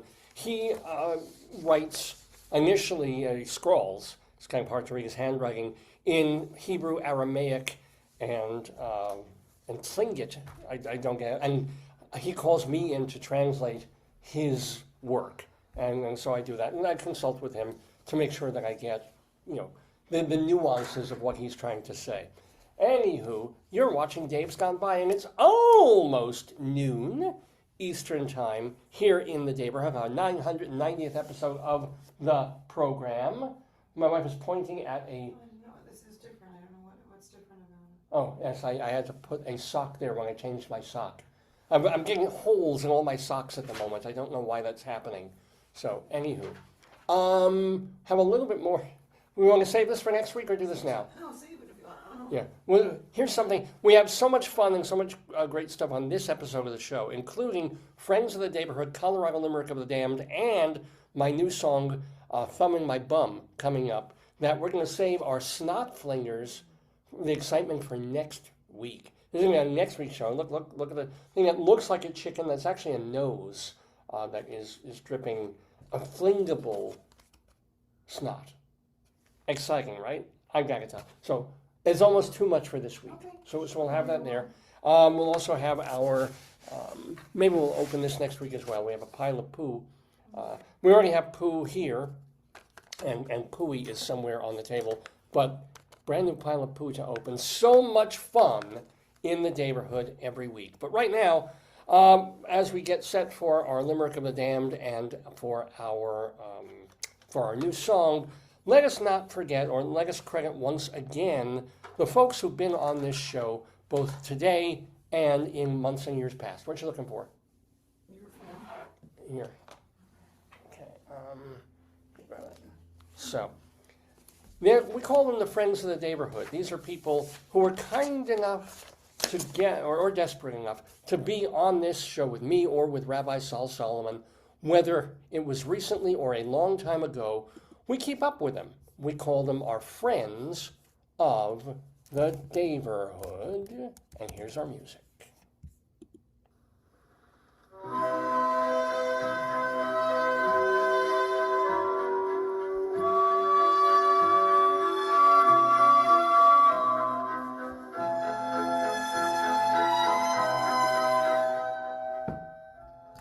So, for example, let us remind you again, very delightfully, that Ned Van Zandt, the guy who was on this very episode today, you can see him at the Edinburgh Fringe in his one-man show. It's called Del Valley. Not like, it's Delvalle. There's no Y on the end of it. And see that he's playing, I wrote that down somewhere, but it's in like the underbelly thing of the dairy barn of the whatever, between August, I think, 8th and 26th, over at the Edinburgh Fringe. Oh, thank you very much. Yeah, it's part of the Edinburgh Fringe in the dairy room. And find out more at nedvanzandt.com. We thank also Rabbi Sol Solomon for being with us. Rabbi Sol has his website, shalomdammit.com, D-A-M-M-I-T, shalomdammit.com. And that is where you can hear and read all of his rabbinical reflections. Also, there's links to all the interviews that he's done on this program, as well as the footage of, I mean, not just the footage, but the complete broadcast of his stage show, Shalom Dammit, An Evening with Rabbi Sol Solomon, as performed at the, where was it? It was the Richmond Shepherd Theater back in 2012, plus 10 episodes of his hilarious TV show, Shalom Dammit, Rabbi Sol Solomon's Peace, Love, and Acid Reflux Hour, as it aired on Long Island cable TV. It's all there at shalomdammit.com. Now, let's get to some of our new, for this week, things that are happening with people that we know. Congratulations to our theater critic and, well, former theater critic and theater and writer and journalist Iris Dorbian. Her book, An Epiphany in Lilacs, is now going into its third printing. So get yourself a copy, please. And we have to wish a refuah. What is it about? Oh, it's a Holocaust. Say the name, Lilacs and... An Epiphany in Lilacs. Oh. And I haven't read that book of hers. I read a couple of her others, and I'm sure it's really, really good. Is it on Amazon? It's everywhere, and it's Kindle-y and all of that. So they do these small printings, but they keep making more because people keep asking for more copies. That's great. Yeah, so mazel tov. And want to wish a refuah shlema, a get well soon, to our country music friend of the neighborhood, Ray Stevens, kind of a legend of country and novelty music. He's 86 years old, and he was touring and had to cancel some of those dates because he went in for, quote, minimally invasive heart surgery this past week. But, you know, he's up and walking around and will be getting back to his old self very, very shortly. So congratulations. Has been promoting his 2025 album. It's called Say What, W-H-U-T, Say What. So you can go get his album and support him. Does it say like, say what? Say what? Is that how you say it? Yeah, well, it's say what, but it's spelled W-H-U-T. Say what? Exactly. It's Ray Stevens, friend of the Daverhood. Want to give a shout out and let you know that tonight, it's been running for years now, but if you want to go to New World Stages off Broadway, you can catch Katsura Sunshine's one-man show Rakugo. It's a very specific kind of Japanese storytelling. He's doing it 8 p.m. tonight off Broadway. Sally Mays is at the Music Theater of Connecticut in Norwalk tonight, and K.T. Sullivan is at Bill's Supper Club on East 54th Street in Manhattan tonight. Tomorrow, see jazz, I believe she's a pianist, jazz musician, Sarah Sion is part of the Bronx Jazz Jam at the Bronx Burger House in higher up Manhattan. Now through July 13th, so you won't have only until tomorrow to catch Julie Halston and Ann Harada doing Finding Dorothy Parker at the Laurie Beachman Theater on the west side of Midtown. You also can see John Schneider. He will be, I think it was Bo Duke. I forget who the Dukes were. I think he was Bo. I've seen him a lot. It's interesting that he's very handsome, but his hair is crazily curly. And you can tell that he's had it done on set because when he's not acting, his hair's just like cuckoo. Yeah, it's like poof, right? But he's still a good-looking guy. He was on your show. He was on my show a couple months ago. He was a great guest. I thought he was a great guest. He was wonderful. So, if you're, as my wife said, he's a handsome guy. If you wet your panties over John Schneider, either now or back in the day, he's going to be at the Fanboy Expo in Knoxville. What the heck is that? Knoxville Convention Center. It's like, you know how they have these. Expo? Is it for like a... Yeah, people sign autographs and sign books, and you pay whatever dollars for a picture with so-and-so that you saw on TV that, it's a great way for them to make a lot of money and a great way for fans to connect with people that they saw in their childhood, in their 20s and teens and so forth. So if you're in Tennessee, go to the Knoxville Convention Center and see John Schneider. On Broadway, you can see Danny Burston in Gypsy. Or you can hear Alan Menken's music in Aladdin, and you can also hear his music off Broadway. Do you think Aladdin will run for a long time? Aladdin has been on, I don't think it's been 10 years, but it's been on many years now. It's really just running and running and running. As has Little Shop. The revival of Little Shop of Horrors is well over 5 years old now. So, Mazel. Actually, can you What's the longest running show? I'm going to look down. Look, how long has Aladdin been running on Broadway? How long has Aladdin been running on Broadway? Oh my God, 10 years! Yeah. Yeah. So who's the longest Mazel. one after Cats? Chicago. Wow. Chicago is maybe the longest running Broadway show. How long has Chicago been running on Broadway? It says the musical Chicago has been running on Broadway since November 14th, 1996. 1990, that's 29 years. Oh my God. 29, not quite coming up on Phantom. It's when we met in 96. We met that first That's time. right. When we've been married since 1998, and Chicago. No, we met in 96. Yeah, but we married in 98, and we met in 96. Yeah, so I mean, that long, Chicago has Not been. the same cast.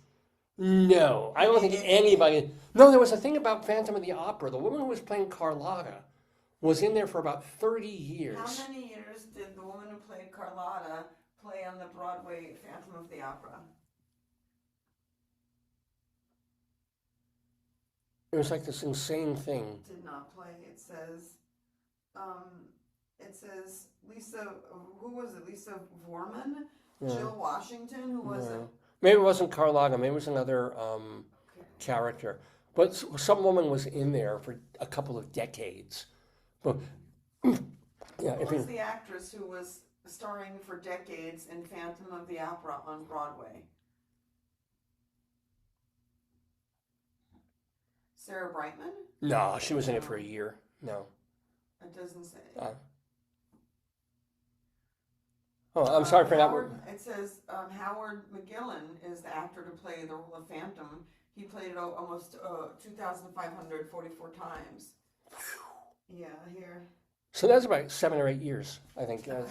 If you divide, they do about 400 performances per year. And it might not have been all in, sequential. Because it wasn't a lead performance. That was the thing. It was the original. Let's see if the original cast has her name, and then we can find it. I'll do this quickly if I can. Casting. All right, let's see. Broadway. No, it says. It wasn't Raoul. Wasn't Judy Kay. It wasn't. So it wasn't the Carlotta. Madame Geary, maybe. Who's that? But no, maybe it wasn't. You would know, honey, because you know people's names. Oh, I did. Back in the day, nobody ever thought Phantom would close, and it did. But yeah, it did. And they're going to bring it back. So, but anywho, speaking of long runs, Aladdin, 10 years on Broadway, and the revival of Little Shop has done several years off Broadway as well, for all this music by Alan Menken. Michael Guerin plays piano at the Roxy Hotel in Tribeca. That happens Tuesdays through Saturdays. Vince Giordano and the Nighthawks spend Monday and Tuesday evenings at Birdland. Jim Caruso's cast party every Monday night at Birdland. Get your tickets at birdlandjazz.com. Seth Beeson-Hirsch has his talent showcase, and that happens at Don't Tell Mama on Tuesday evenings. Evan Seplow, our great friend, founder and editor of StageBuddy.com. Check out. He's good. I was in touch with him.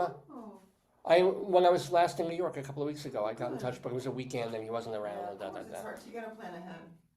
And then David Sheward writes for TheaterLife.com, CulturalDaily.com, and Total. David Sheward is the Joey Chestnut of your quiz. He is. He never gets anything wrong. He's the GOAT. He is the GOAT, and a very good theater critic, too. Read his reviews in TotalTheater.com. Yeah, and then Vicky Quaddy does Late Night Catechism and other shows out in Chicago, and Charlie Gross and Leslie Hobank. She's been doing a lot of stuff. Yeah, she's been traveling. She's been doing a whole. Is that what? Oh yeah. Post a lot on your Facebook. Yeah, Charlie Gross and Leslie Hobank Blake, they co-host Two on the Aisle. What, babe? What? You just got a thing. Arizona resident dies of a plague. Really? Rushed to the ER. Yeah. It says in Thank you, RFK. What? Yeah. In Flagstaff, right? I was in Flagstaff. Really? No, I wasn't there. Wow. Yeah, I went to Flagstaff on my way to the Grand Canyon. Oh my gosh. I'm going to look it up. Plague? Do you have buboes? Arizona person dying of plague. I've always wanted to see buboes. Ooh. It's BBC. I want to see if it's a real news, Oh, yeah. So northern Arizona, does that matter here? Well, yeah, I know it's northern because it would have been just under Colorado, and that's where I only know if the airport, because we transferred and it was so hot. I said, why don't they have air conditioning? And they said they do, it's just still hot. It's not bubonic, it's pneumonic plague. Well, so they don't have the buboes. Maybe, how do you know? I mean, they do. It's rare, 7 cases in the U.S. annually. Wow. It was in Coconino County, first recorded death from pneumonic plague since 2007, said local officials. Bacterial infection, bubonic is more common. Septicemic plague spreads through the whole body. Pneumonic goes through the lungs, and it's the most deadliest and easiest to spread. And it transmitted through bites of fleas between rodents, pets, and humans. So I can see why you might be scared of Fiddle Faddle out there. Damn right. That infectious beast. Wow. Most cases happen in rural areas of New Mexico, northern Arizona, southern Colorado, California, southern Oregon, and far western Nevada. Wow, the plague is back. It's crazy, right? Well, good thing we have a guy who doesn't believe in vaccinations or developing them in the White House.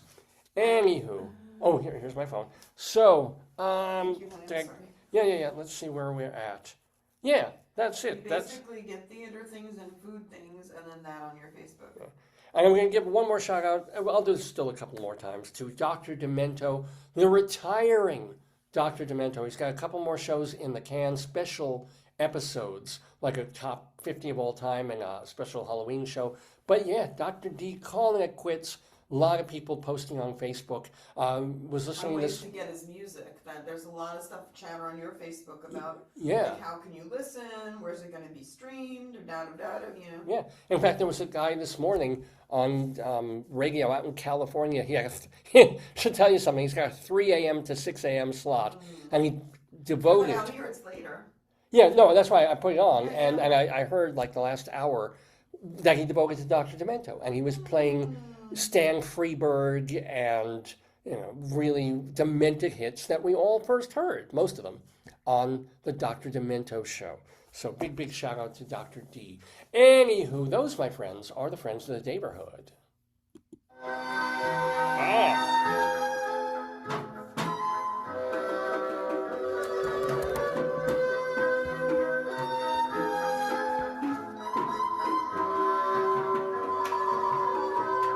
You know the toughest thing about buboes, dear?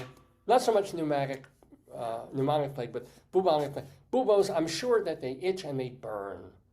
I am sure that they're very burned. I don't think they burn. You don't think they burn? No. How do you think they feel? I think they feel like a welt. They just feel like Oh, is that all? I don't know. I thought they were infected. I thought they were really... There's some things I don't want to know, and that's one of them. Well, and I bring that up because the Colorado Limerick of the Damned for this week is Burns. Burns, Colorado. Like Mr. Burns? Like, yeah. Oh, God. Sorry, David. Burns, Burns, Colorado. Take your thing and do the flipper. Is it dirty or... Oh, wait, this one, let me, yeah, I mean, the language is actually clean. The content of our limerick is filthy and horrible. So, that's pretty par for the course of our Colorado Limerick of the Damned. This is a poem that I write every week about a different place in the wonderful state of Colorado. There's a little town called Burns, Colorado. I'm going to tell you a bit about it, and then we're going to have our Limerick of the Damned. A limerick is a comic verse of 5 lines, in which lines 1, 2, and 5 will end with words that rhyme, and likewise verses 3 and 4 also end with words that rhyme. So this is a limerick. Rocky Mountain,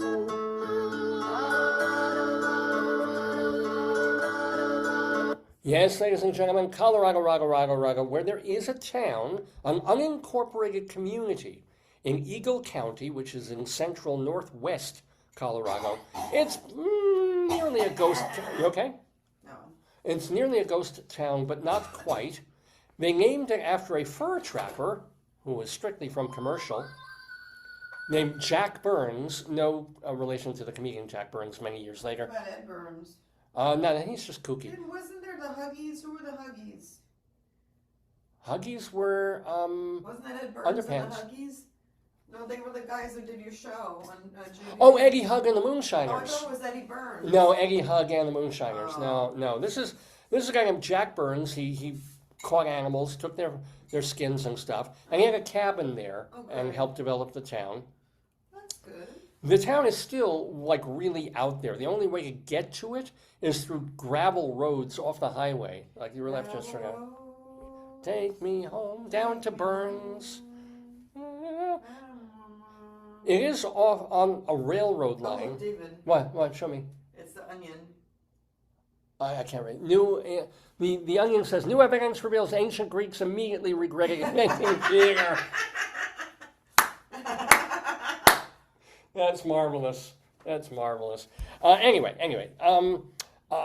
Burns. Jack Burns, this guy, the town also was on a railroad line, which helped, and it was very near the Colorado River, just off of that. So it's a really good place. I don't know why it's a ghost town. It's a really great place for a town. Anywho, it is now a ranching community, because of the water, with a post office that opened in 1895 and is still extant, and a church. So not a bad place. Burns, Colorado. What's the population? I don't have that. Hold on, I'll look. Can you check? Yeah. Hold on, give me a second. I gotta get out. It's a community, though. It's unincorporated. Burns, Colorado, unincorporated community population.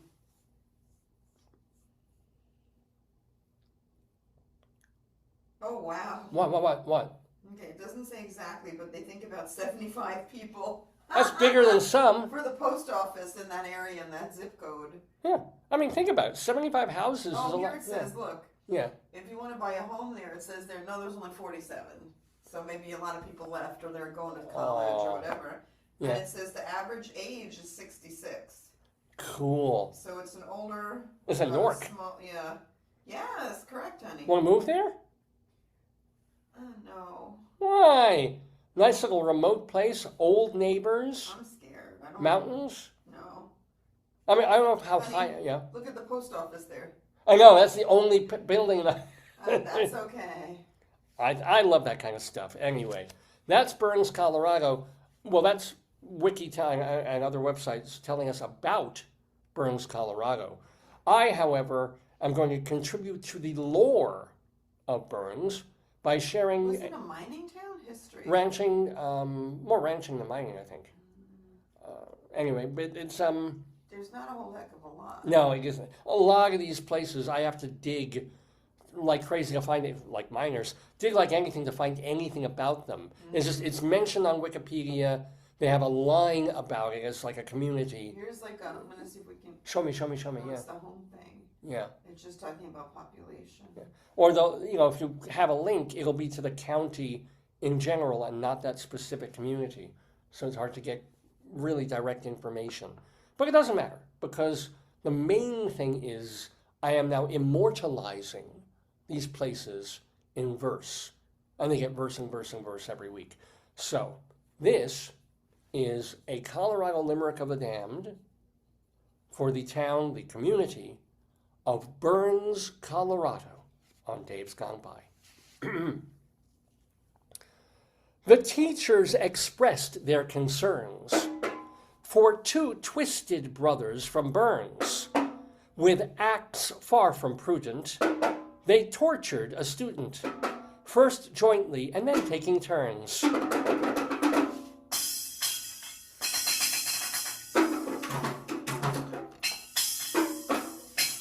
Please send your comments and complaints to davesgoneby@aol.com. No, I like that one. Wasn't that a great, great poem? Yes, dear. Oh, no. Wouldn't you love to hear that poem again? Why didn't I think of that? Sure you would.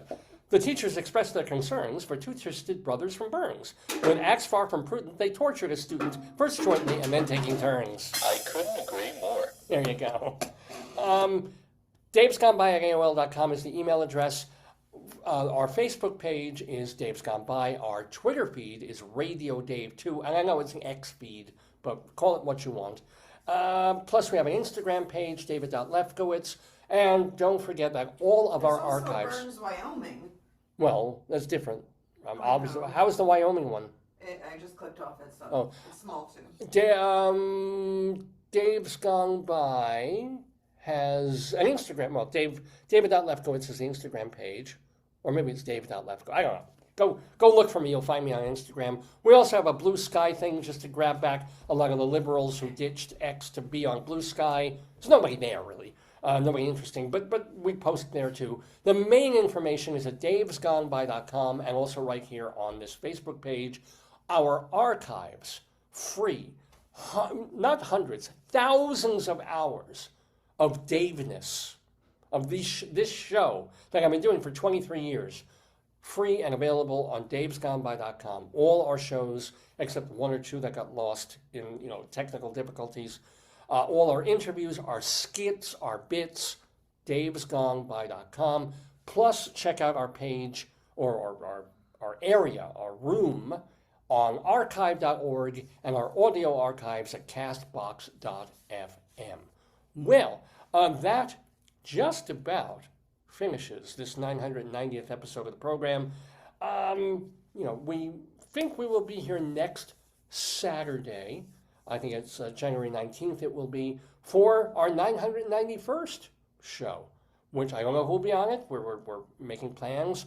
I do know that we'll do a lot of our usual stuff, and I hope it will be just as great as this episode was. I promised one with all this special stuff and cool stuff and happy stuff, and we delivered the rabbi in a good mood. We delivered great stories from Ned Van Zandt talking to Rabbi Sol. We had a delightfully sick poem about Burns, Colorado. We had Greeley Times and fun with that. We talked about all these things. Well, we're going to leave you with one more special item in the Daverhood this week. Rather than going out with our usual theme music by Dave J., I'm saving this to the end in case we get cut off by Facebook. And if this doesn't play on our regular broadcast or podcast, you can find it at davesgoneby.com. So far, it's been available on YouTube. They haven't cut it or muted it or given me threatening letters about ASCAP and BMI or APCO.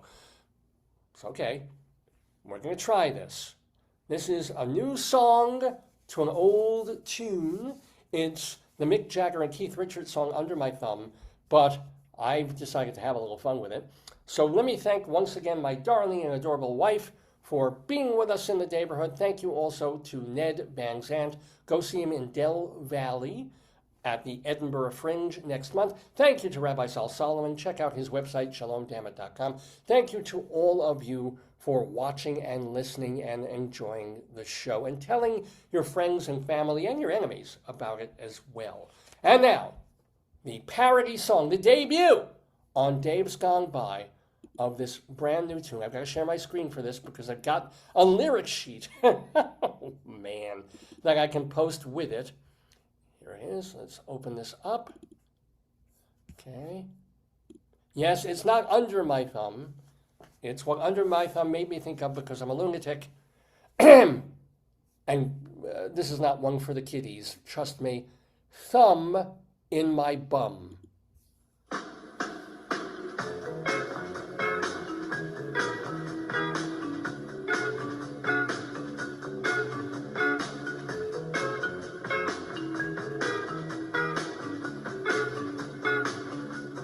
Thumb in my bum feels good when you wriggle your wrist. Thumb in my bum and a forefinger, but not your whole fist. It's down in me, yes it is, the way you do me in my hole down in me. It makes me come, a thumb in my bum.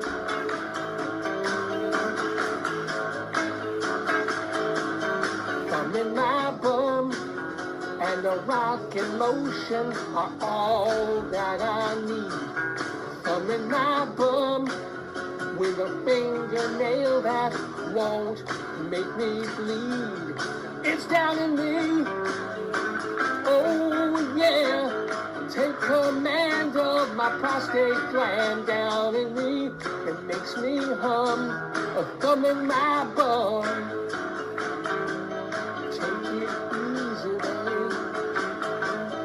Thumb in my bum, which you do with such grit and aplomb. Thumb in my bum, I'm sorry if I shit in your palm.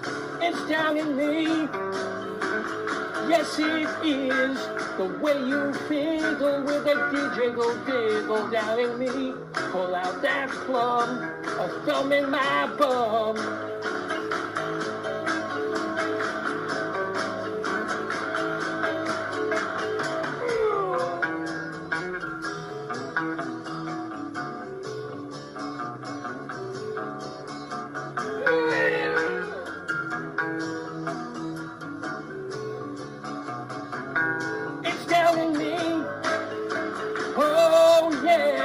A super duper pooper scooper down in me until I'm numb from a thumb in my bum.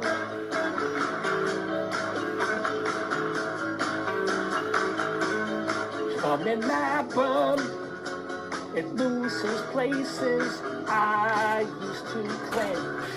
Thumb in my bum, it's so much fun if you don't mind the stench. It's down in me, it's what I said, a brown-eyed wink when you hit the stank down in me, beating like a drum, a thumb in my bum. Take it easy, make it greasy.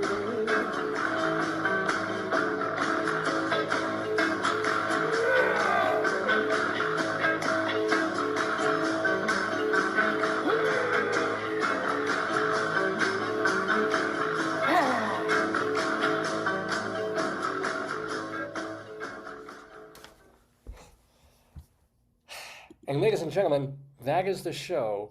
You'll see you next week. Send your complaint letters to davesgoneby at AOL.com and Gone By. Oh, you know what? Now I'll play our theme. Gotta play our regular theme. Facebook hasn't cut us off, so I can play it. There goes the Daverhood. Days gone by.